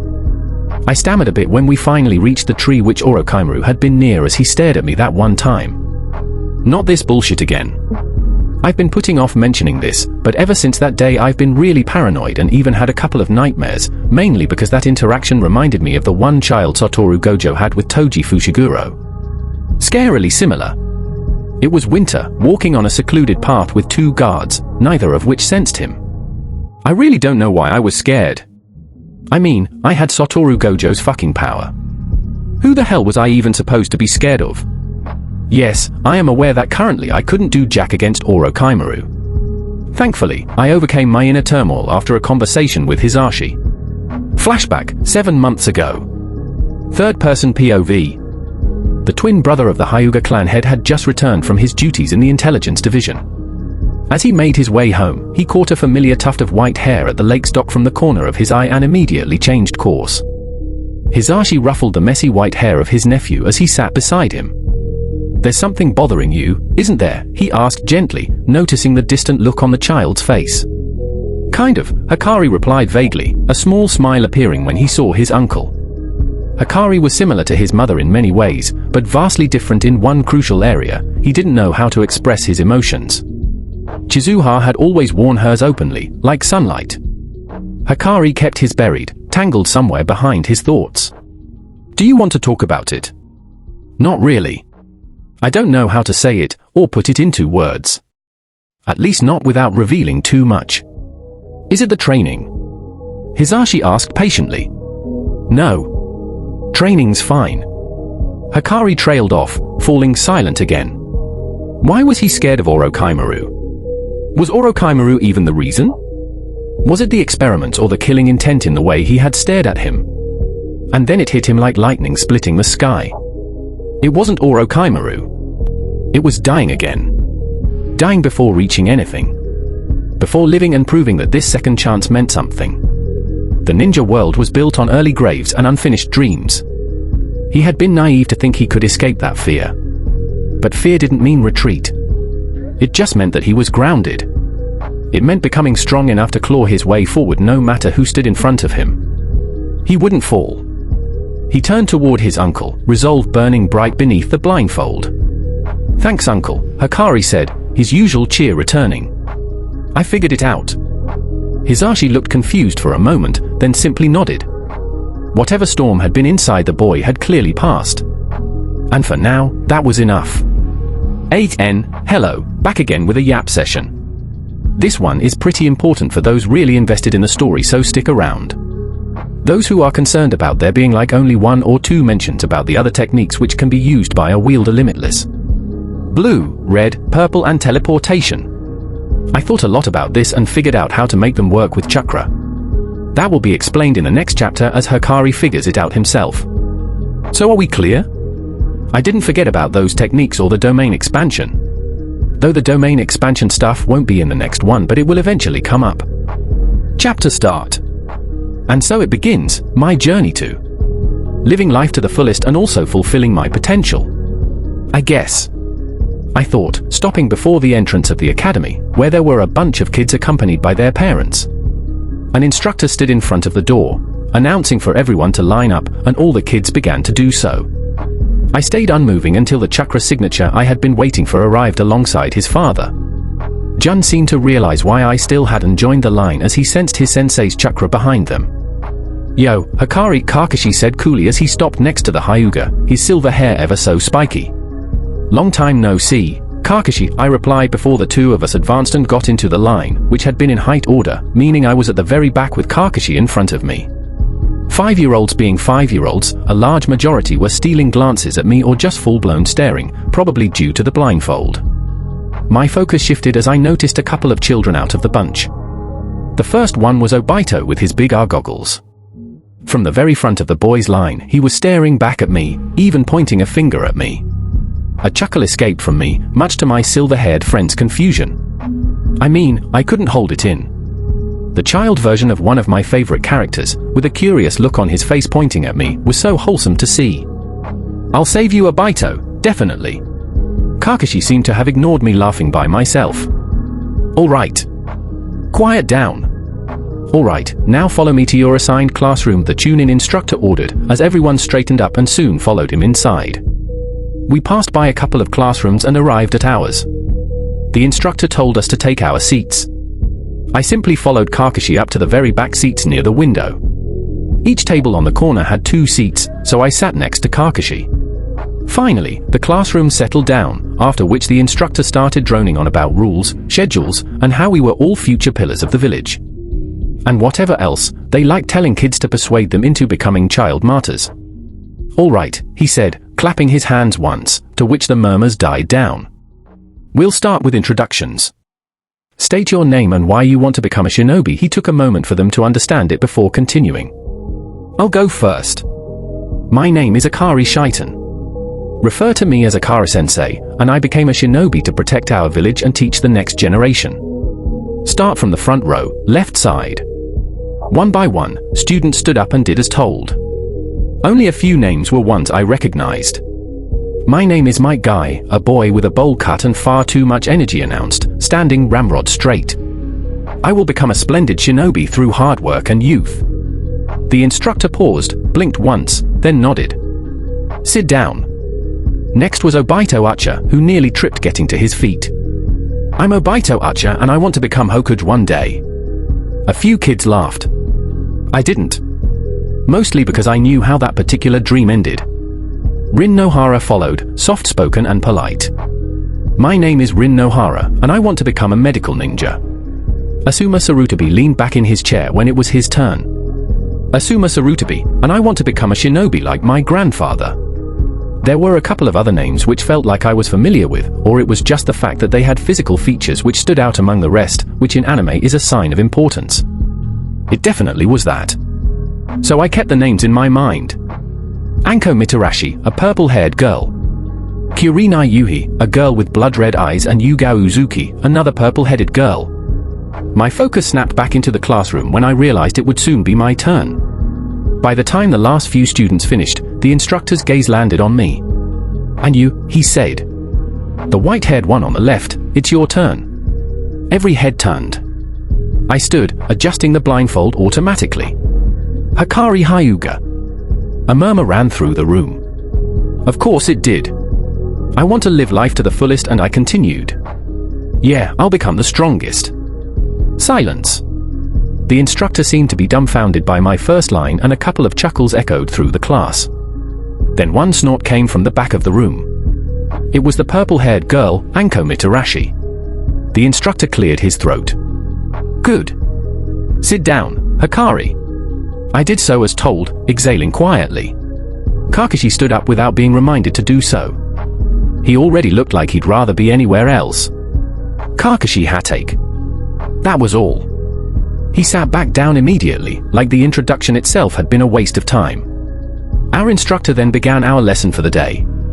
It was about the history of Konoha and how the village came to be. As I already knew all of it, I didn't pay much attention. Kakashi, however, was fully focused. Well, he wasn't a prodigy by slacking off. The silver-haired prodigy spoke up. Aren't you gonna write notes down? Kakashi asked, not turning his attention away from his notebook. No worries, I already learned all of this, I replied, a lazy sigh escaping me as I leaned back in my chair. His brow furrowed, but he didn't reply and continued on. Our instructor, Akari, had apparently heard my reply to Kakashi somehow, or he noticed me not paying attention, because he spoke up with his gaze entirely on me. Students, it would be best if you paid attention to the lesson. Each month there's a written exam on the topics covered, he warned, before turning back to the blackboard and continuing. Not wanting to bother my teacher, I pulled the notebook provided out from inside the desk along with a pencil and began writing. No, not the note about the lesson. Far from it. I was just scribbling, much to my masked deskmate's confusion, who gave me a confused look. The rest of the day went on like that. There were no physical lessons, much to my and probably the whole class's disappointment. Though it wasn't all boring, me and Kakashi talked every now and then, and I could tell he was slowly opening up to me. On my way back to the compound, accompanied by Jun and Hit, Jun asked how the first day was, and I told him it was boring. He told me that the boring parts are important to know as a shinobi. Once we entered the compound, I immediately began thinking. It was clear to me that I wouldn't be improving much in the academy, though I'd probably become more experienced in hand-to-hand combat with people like Guy, Kakashi, and Asuma, even Obito being there. I had realized a couple of months ago that due to my immensely accurate control over chakra, I would be able to use all 5 elemental chakra natures and perhaps even other bloodline limits which are attained via combination of 2 or more of the 5 elements. Apparently, the elders had already knew of this and hadn't told me for whatever fuck-ass reason. The council of the 3 elder frauds had decided that I was too immature and disobedient to be taught any jutsu, yet. Uptight fucks. I thought, my expression falling. Honestly, if it weren't for Hyuza and Hisashi, I would already be planning to massacre them. So still, aside from Infinity, I believed I was not powerful enough, which is why I decided I was going to start trying to replicate one of Satoru Gojo's techniques. The first, and the one that seemed most easy, was blue. Though easy is an understatement as to how intricately complex it is. I was pretty confident that I could use blue, red, or even purple. It was just a matter of time. As you already know, there is no cursed energy in the Naruto verse. 8N, I'll refer to cursed energy as CE and chakra as C from now on. Why? Cause fuck me. CE can either be positive or negative, while C is an inherently neutral energy, and C can either be yin, spiritual, C, or yang, physical, C. So the 2 energies are different, and at first I thought it would be impossible for me to perform the techniques, until I thought about it just a bit more. Chakra is a neutral energy, meaning it neither positive nor negative in nature. However, that doesn't mean it cannot be turned negative or positive. This is only possible to a wielder of the 6 eyes and limitless because of the perfect chakra control it gives them. Also, being able to see in between freaking atoms were a help. I had written down the formula to create either positive or negative chakra, taking inspiration from JJK. That is, first separate the yin chakra from the yang, and then by multiplying yang with yang, forcing it to invert and thus creating negative C. And in order to create positive C, just do the same. Separate yang from yin, multiply yin with yin, forcing polarity reversal and subsequently the reverse chakra technique. Yes, now you get it. So I could use the chakra technique lapse, blue by using limitless and negative C to create a deficit of space within reality, which reality will correct, thus causing everything to get pulled toward that point. The chakra technique reversal, red, can be performed by learning reverse chakra technique first. Red is done by using positive C via reverse chakra technique. Instead of creating a vacuum, it overloads space with force, causing an outward repulsion. Now, this all seemed pretty easy. At least in theory. I didn't know if it was even possible. But first I had to learn how to separate Yin C from Yang C. I closed the book I was writing my notes in, a tired sigh coming out of my mouth. My eyes drifted to the clock on the wall. I had spent over half the evening figuring all of that out. Fuck. Why was this so annoying?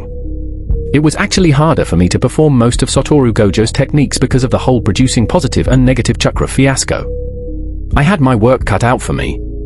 Third-person POV. The next day rolled around, and Hikari stood before the academy with newfound ambition within him. He walked inside through the open doors where a stream of students were funneling in. Jun and Hitenso stood off in the distance until he was inside, then left. He had decided, in 1 year, he'd graduate from the academy and thus becoming a genin at age 6. So during the year he planned to spend at the academy, he'd push Kakashi and Obito to become stronger. But I doubt Obito will graduate with me. Kakashi, though, he thought as he walked into his classroom, spotting Kakashi already in his seat. Time skip, 1 year later. Third-person POV. The sun shone brightly, casting a golden hue over the village hidden in the leaves. Within the Hokage residence, built at the very heart of the village. The leader of the most powerful shinobi nation let out a dry cough from behind his desk. Yes, Hokage. Nothing in that report is exaggerated, Hikari Shaitan said evenly. If anything, the assessment on Hikari Hyuga is understated. Hiruzen Sarutabi's expression shifted, shock melting into something closer to disbelief. I see, he murmured at last. You are dismissed, Shaitan. The Chunin instructor bowed respectfully and exited the office, the door closing with a soft click behind him. Silence followed. Hiruzen's gaze drifted from the door to the 2 open files spread across his desk. He exhaled slowly. He had always trusted Tobirama-sensei's words. Always. Yet there had been one story that Hiruzen had quietly believed to be exaggerated. The tale of Satoru Hyuga. A name most of the shinobi world no longer recognized, at least not anymore. Upon his death, Satoru's enemies had erased nearly all records of his existence, driven by fear that someone like him might one day be born again. And for decades, no, for nearly a full century, and it had worked. Until 6 years ago. Another wielder of the 6 eyes and the limitless had been born into the Hyuga clan. Hikari Hyuga. Hiruzen murmured, lifting the end-of-year academy report bearing the boy's name. Then read it again. Hikari Hyuga, at first glance, appears to be a lazy student, particularly during lectures. He is frequently inattentive, often lost in his own thoughts. However, this perceived lack of focus is contradicted by his academic performance. He has never failed to achieve full marks on a written examination. He is an exceptionally gifted child, possessing analytical ability and a worldview more in line with a jonin than an academy student. Despite his apparent disinterest in class, his behavior is exemplary. While prone to the occasional sarcastic remark, he remains respectful and disciplined. Hikari Hyuga is, without exaggeration, the most powerful academy student in his class and quite possibly in the academy's history. He possesses perfect chakra control, paired with chakra reserves comparable to that of a mid-tier chunin. This control is not merely theoretical. He applies it instinctively, reinforcing his body with chakra to an extreme degree. As a result, his physical strength and speed rival those of high-tier jonin, with the potential raw prowess, comparable to Tsunade Senju and Sakumo Hatake. This assessment does not account for his reflexes. In sparring matches, Hikari has never been struck by a classmate, accomplishing this without activating his innate bloodline limit, the limitless. During the taijutsu assessment, where a Chunin instructor is meant to pressure the student to identify weaknesses, Hikari incapacitated the instructor instantly, rendering him unconscious before corrective measures could be taken. He has fully mastered the Academy's required techniques, the clone technique, transformation technique, and substitution jutsu. All recorded E-rank genjutsu have failed to affect him, each dispelled with minimal effort. Hiruzen placed the folder back onto his desk before reaching the end. "This is a 6-year-old, he muttered. There was no denying it. Hikari Hyuga had surpassed every requirement necessary to graduate from the academy and be promoted to genin. Alongside him stood one other name: Kakashi Hatake. Kakashi's report was impressive, undeniably so, but it was also expected, given who his father had been. His achievements stood tall on their own merit, yet even so, they were incomparable to Hikari's. A smile slowly spread across the aging Hokuge's face. It seemed the flow of prodigies from Konoha's academy had not slowed in the slightest. After finishing both files, Hiruzen pressed his stamp firmly onto each, thus authorizing their early graduation. He called for his assistant, who appeared instantly. "These," Hiruzen said, handing over the folders. "Deliver them to the academy principal." Once the door closed again, the Hokuge leaned back in his chair, eyes narrowing in thought. Now came the difficult part: choosing a team for the two prodigies. Evening rolled in, and the streets of Konoha buzzed with life. Civilians and shinobi alike filtering home after long days of work. Laughter burst out from a small dango shop, loud and completely unrestrained. The culprit was a purple-haired girl, her hair tied up in a messy bun, one arm slung casually over the shoulders of another purple-haired girl whose hair fell freely to just past her shoulders. Across the table sat two white-haired boys. One wearing a black blindfold, the other a mask. Both boys wore the exact same expression, a mix of empathy and fear. They had just listened to Anko recount, in great detail, how she'd kicked a random ninja in the dangos for bumping into her and causing her to drop her dango. Silently, the two reaffirmed a very important life rule. Never mess with Anko's dango, not if you valued your fertility. Anko let out an exaggerated sigh, slumping slightly, the sudden shift not going unnoticed by the two snowheads. Beside her, the other purple-haired girl remained neutral, quietly finishing her skewer. "Man!" Anko muttered, eyes flicking toward the boys. "Why the hell did you two have to graduate already?" While it hadn't been officially announced yet, it was obvious. Hikari and Kakashi's early graduation was only a matter of time, as there wasn't exactly a rule against being absurdly talented. "You miss me already, Anko?" Hikari asked, his tone teasing, a sly grin tugging at his lips. "Yes," she replied instantly. "Without the two of you, who the hell am I supposed to mess around with at the academy?" "You'll have guide," Kakashi chimed in calmly. "Just convince him that whatever scheme you're plotting is youthful." Anko scowled at him.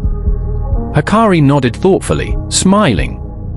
Over the past year, Kakashi had grown noticeably more talkative, mostly due to Hikari's influence. Especially around Anko, someone he'd previously only tolerated. "Why would I do that?" Anko said, then paused. Her eyes locked onto Kakashi's. A teasing grin spread across her face. "I mean," she continued, pointing at him, "isn't Guy your boyfriend?" Kakashi's brow twitched. Anko burst into laughter, repeatedly jabbing a finger in his direction.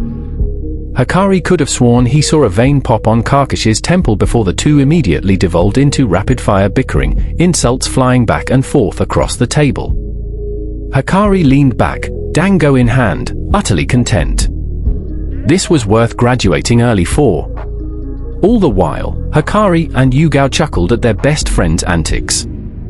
Hikari's head turned slightly toward Yugao and, despite the blindfold, she could feel his attention settle on her. "Will you miss us too, Yugao?" Hikari asked, this time without the teasing tone.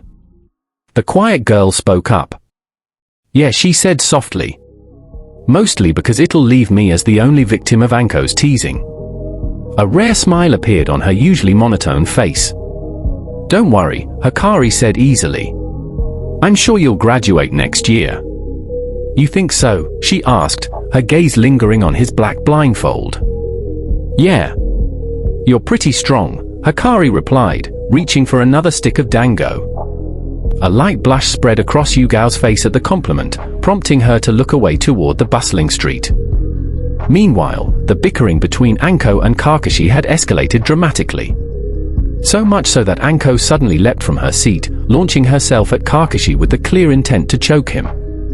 They crashed to the ground. Hikari and Yugao snapped their attention back just in time to see Kakashi pinned beneath Anko's hands. Then he puffed into a chair. At the same time, Kakashi appeared across the table, standing calmly where Anko's chair had been. The two locked eyes, glaring daggers at each other as Anko slowly rose to her feet.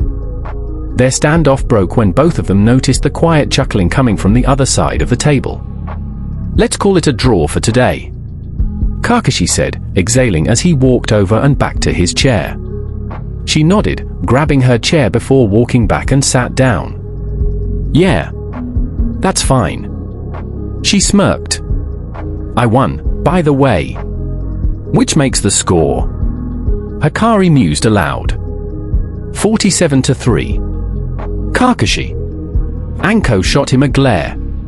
Kakashi gave an eye smile.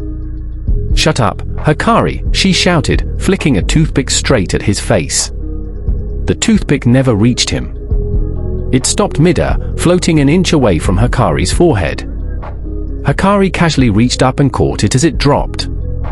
Thanks, he said, using it to pick his teeth. Anko's eye twitched.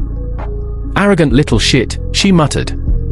Just you wait. Me and Yugo are graduating next year. She puffed out her chest and slung an arm around Yugao's shoulders. What do you mean you two? Hikari asked, grinning. What? Some friend you are, Anko scoffed dramatically, pressing a hand to her chest. No. Hikari corrected. I believe Yuga will pass next year. Why not me too? Anko demanded. Because you're weak. Hikari barely finished the sentence before Anko began pelting him with a barrage of toothpicks.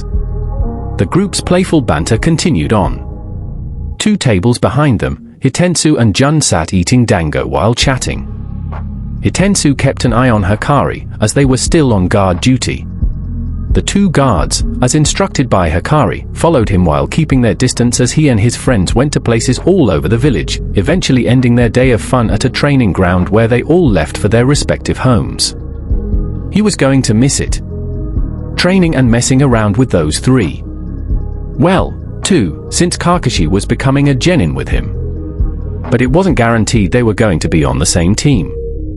His original goal of becoming friends with Obito and Kakashi ended pretty quickly, as Obito, despite his best efforts, didn't become that close with him, mainly because of the tension between the Hyuga clan and the Uchiha clan. That was when Anko bluntly invaded his and Kakashi's friendship circle, dragging Yugo along with her. His smile fell as he entered the compound of the Hyuga clan, his guard subsequently leaving his side. He went to his room and took a quick shower, and as he was putting on his pajamas, a knock on his door caught his attention. It was his caretaker and he could sense her through it. He opened the door, hearing her out. Lord Hayashi requests your immediate appearance before him, she informed, lowering her head. Hikari scowled as he placed his sandals on the wooden floor and quickly knelt down to strap them on before she even tried to. Sensing that she was about to say something, he spoke up. I'm not a kid anymore. You don't need to spoon-feed me everything. He was very much a kid, but that wasn't the point. His footsteps echoed off the walls as he walked toward the clan head's office. The elders were with Hayashi. Oh great, he thought. Not even knocking, he simply walked inside without a word, much to the disdain of the other three in the room. He didn't care and sat down. What is it? Hikari asked, his tone bored, earning a glare from Hayashi. It is about your development. As expected, you are graduating from the academy as the undisputed top of the class. However, your attitude does not align with that of a Hyuga, Hayashi spoke. Hikari let out an uninterested sigh. Is that all? He replied, clearly wanting to go to sleep. Show respect in front of your superiors. Ayamako spat. The elder had grown disgusted with the way he acted. Hikari scoffed before standing up from the chair. I'm going to bed. Before he could take a step toward the door, he felt the killing intent of the three individuals seated behind him. He turned his head slightly. My bad, he said. Was there anything worth my time you wanted to say? That was the straw that broke the camel's back. Masayori lunged at the Six Eyes wielder from behind, Byakugan activated as chakra flowed to the tips of his wrinkled fingers. His hand, however, never met the back of the Limitless wielder. Well, because Limitless was active and infinity wrapped around him. Hikari turned back, a grin spreading across his face, before he burst out laughing at Masayori, who staggered back a step. Has the dementia erased the reason why you fucks haven't done anything to try and discipline me? He asked, stepping forward. He raised his arm, then stopped. Not yet. Enough. Hayashi's voice shattered his thoughts and Hikari turned around.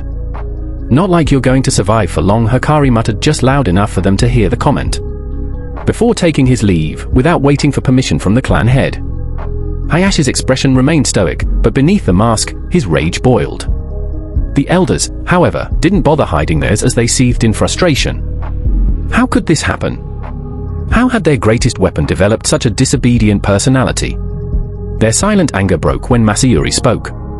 Lord Hayashi, this has gone on for far too long. We should apply the caged bird seal on that impudent brat. And how do you suggest we do that? Hayashi replied, already realizing it would be nearly impossible.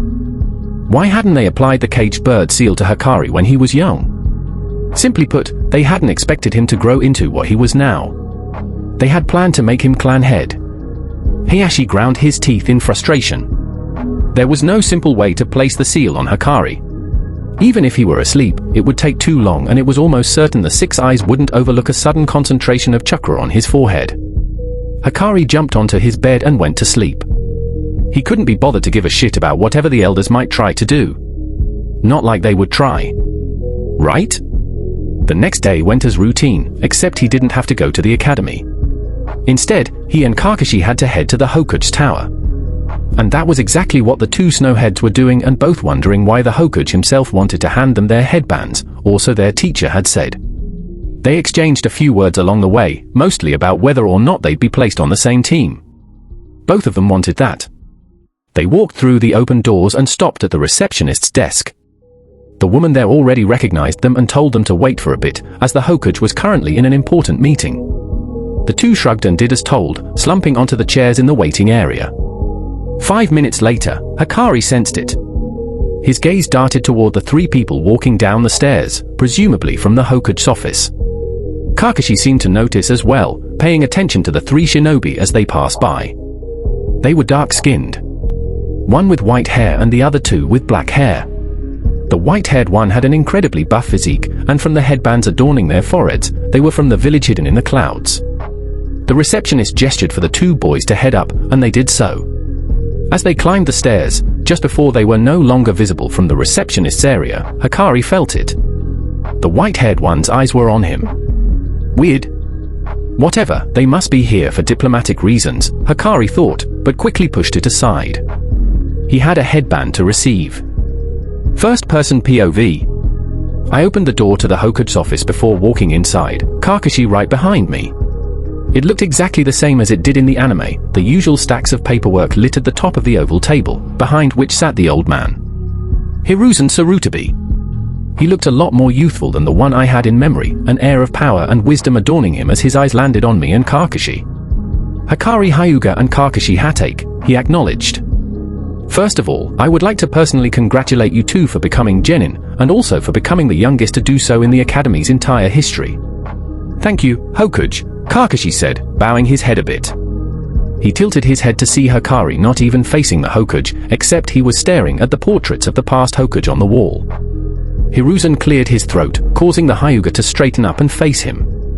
You might want to listen closely, Hikari. Before I hand you your headbands, I am going to inform you of your team arrangements, Hiruzen said, taking out two black leaf headbands from the drawer of his desk. The two snow-headed children's ears perked up. Fortunately for you two, you get to stay on the same team, as from this year's usual graduating batch there is a genin team with only one genin. The two grinned before Hiruzen continued. Your jonin instructor is Daikai Inuzuka of Team 11. He paused, eyes darting to the clock which hung near the door. He should be at the Akimichi barbecue place next to the academy along with your teammate. Hiruzen outstretched his hand with the two headbands. Kakashi stepped forward and took one, and shortly after, Hikari did so as well. Today, Hiruzen continued, you are granted these headbands as recognition that you are no longer simply students of the academy, but shinobi of the Hidden Leaf, individuals entrusted with the authority to act, to fight, and when necessary, to kill in this village's name. The words hung in the air, heavy and unsoftened. For many, he said, this moment is framed as pride. A symbol of growth. But that is a lie we tell children so they will walk forward without looking too closely at what waits ahead of them. Hiruzen leaned back, eyes never leaving them. The truth is that the headband is not a reward. It is a burden, and a reminder that from this moment onward, the blood on your hands, whether spilled directly or indirectly, will belong to the village as much as it belongs to you. This village was not built by heroes, Hiruzen went on. It was built by people who made terrible choices in impossible situations, and then chose to live with the consequences so that those who came after them would not have to. That belief, the idea that the next generation must be protected even at the cost of one's own life, is what we call the will of fire. Hiruzen turned to Kakashi first. Kakashi Hatake, he said, his voice hardening. You possess extraordinary talent, discipline, and instinct. But talent alone creates shinobi who survive battles, not shinobi who preserve people. Hikari Hyuga. The room seemed to narrow around him. You were born with power that few in this village can comprehend, Hiruzen said carefully. Power that invites fear, ambition, and greed in equal measure. Power that will isolate you if you allow it to define you. Hikari met his gaze steadily. Understand this, Hiruzen continued. Strength does not absolve you of responsibility. It magnifies it. Every decision you make will ripple outward, and people will suffer or survive because of choices you may never even remember making. If you allow yourself to stand above others, you will eventually stand alone. And when that happens, no amount of power will save you from becoming something this village must fear rather than protect. The silence stretched. When you wear these, Hiruzen said quietly, you carry the weight of every shinobi who fell believing this village was worth dying for, and the lives of those who will die if you fail. The Kage let a moment of silence pass for the two genin to take it all in. That's all. You two should get going. The two stood there for a moment longer than they should have before walking out of the office and into the hallway. Goddamn. I guess no wonder everyone in Naruto is a willing martyr. The will of fire does not play. I'll now want to run straight to the front lines, I thought, the adrenaline rushing through my veins as I walked down the stairs. So, partner in unavoidable future trauma, are you excited about meeting our team? I asked, glancing at Kakashi as we reached the ground floor. I guess, but I'm not too sure about the two of us being on the same team, Kakashi replied, in his usual tone, though I could sense the playfulness in it. What? Why would anyone not want to be on my team? I voiced out. The bickering between us continued until we made it to the Akimichi barbecue place. We entered the place and quickly spotted our sensei. I mean, the Inuzuka marks on his face were a giveaway. He noticed us as well and gestured for us to come over and sit. There was a girl sitting opposite him. She was our teammate, dark, shoulder-length hair tied up in a high ponytail, swept bangs just reaching over her sharp, cat-like black eyes. She wore a navy blue short shirt, and over it she wore a black jacket. The Leaf Village headband lazily hung from her neck like a bandana. She wore black shinobi pants and shinobi sandals. Our sensei, Daikai Inuzuka, was a tall, buff man. He had short, spiky brown hair, a leaf headband tied proudly over his forehead, and a small slash-like scar over his right cheek. He wore the regular Jonin shinobi male kit. It was a 4-seat rectangular table, and Kakashi sat next to Daikai, leaving me to sit next to our teammate. Now that everyone of Team 11 is present, let's start off with the introductions, Daikai spoke up, a smile adorning his face. My name is Daikai Inuzuka. My likes are dogs and sunny days, my dislikes are people who are indecisive, and my dream is to open a dog shelter. He said it with a lot more enthusiasm than I had expected from a Jonin, but I guess it's good that he isn't a stoic, uptight guy. He turned his head to Kakashi. My name is Kakashi Hatake. My likes are training and spending time with friends, my dislikes are anything that annoys me, and my dream is... I don't have one, Kakashi introduced, giving his teammates an eye smile. I chose to introduce myself next, as it didn't seem like my new raven-headed teammate was going to. My name is Hikari Hyuga. My likes are annoying my friends. My dislikes are the elders of my clan and also the clan head. My dream is to become the strongest, I announced, finishing it off with the usual arrogant grin, gaining a raised eyebrow from the girl. She let out a small sigh. My name is Shizuka Nora. My likes are playing shogi and cloud watching.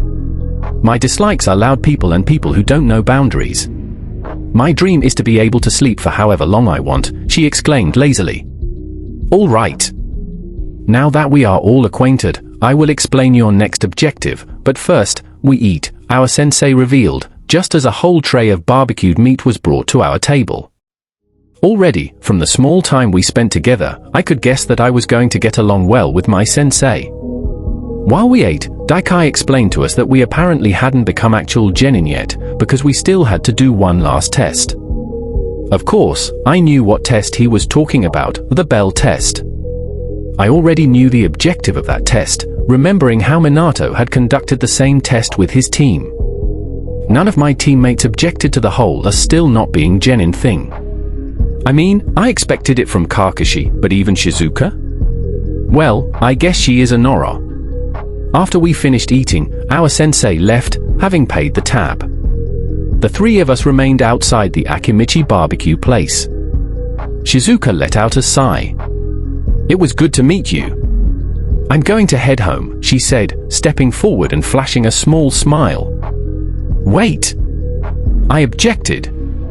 We should get to know each other's fighting style so that we don't trip over each other's toes tomorrow. Kakashi's eyes widened a bit. I guess he wasn't expecting my reasoning to actually be valid for once. Shizuka hesitated for a bit, probably debating between turning around or acting like she didn't hear me. As much as I want to disagree, that makes a lot of sense, she said, turning around with a curious look on her face. But how do you know that the test is even a physical one? It could be a written one. Why do I have a feeling that you know what the test is? Kakashi voiced out, a suspicious look in his eyes. Kakashi, my dearest friend, I exclaimed, you are correct. I, the evermost noble Hyuga clan prodigy, know not only what the test is, but even how to pass it easily. I imitated the pompous tone of Masayuri. Shizuka adopted a tired look on her face, which was mirrored by Kakashi. But first, we'll have to go to a training ground, because it is indeed a physical test, I said, and before any of my teammates could say anything, I began marching off toward the training grounds. Is he always like this? Shizuka asked, glancing over to Kakashi before the two began their trek after the Hyuga. Oh, he is much worse. He just hasn't become familiar with you yet, Kakashi replied, and from the eye smile he gave, she gulped. Third-person POV. The newly made trio arrived at the nearest empty training ground. Hikari stopped in the middle of the clearing, sitting down and crossing his legs. The Hyuga's teammates reluctantly sat down as well, forming a triangle. Now can you elaborate? Kakashi asked. No need to rush, my white-haired friend. The deadpan look on Kakashi's face changed Hikari's next reply. Fine. The test we are going to face is called the bell test, he continued. We are going to have to go against our sensei, who'll have 2 bells with him, and our objective will be to get the bells from him.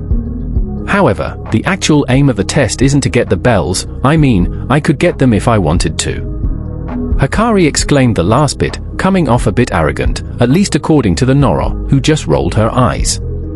Anyways, we are getting sidetracked.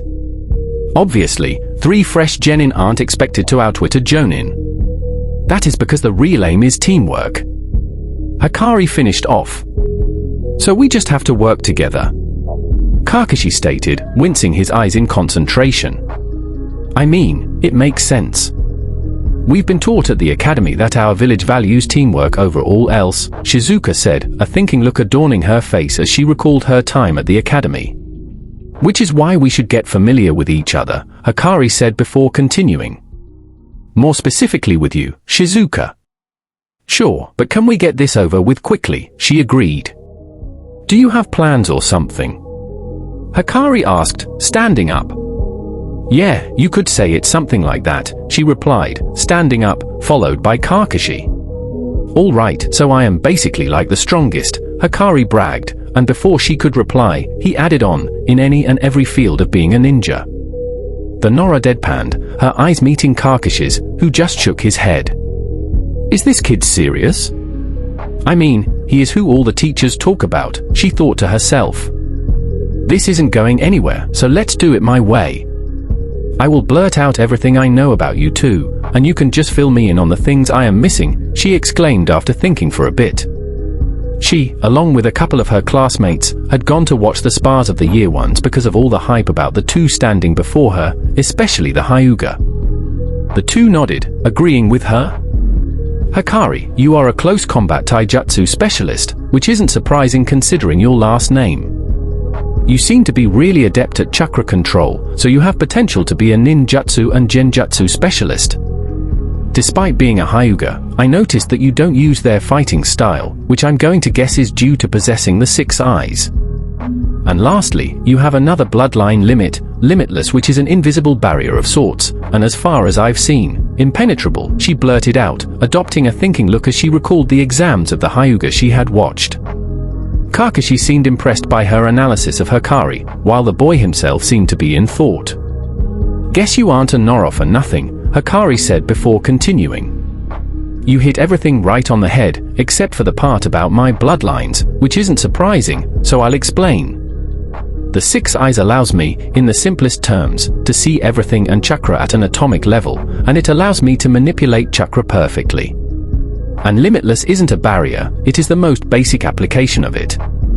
Limitless allows me to bring the concept of infinity into existence and manipulate it, Hikari explained, taking a moment for the Nora to absorb the information, her brows furrowing in confusion. The easiest way to explain it is to just show it, Hikari suggested, meeting her gaze. He held out his hand toward her. Come on, no need to be shy, he teased, gesturing for her to do the same. She puffed her cheeks before obeying, succumbing to her curiosity. She held out her hand, to which Hikari stepped forward, his palm inching toward hers before stopping about an inch away. And now we have reached up to the point the author has written to so far. Part 2 will be covered once Minterleaf gets off his lazy ass and cooks up a couple more chapters so that I can make a long part for y'all. Make sure to drop a like and subscribe, I will be covering more fanfics and I am also willing to cover fan-suggested fanfics, so drop a comment with the name of the fic.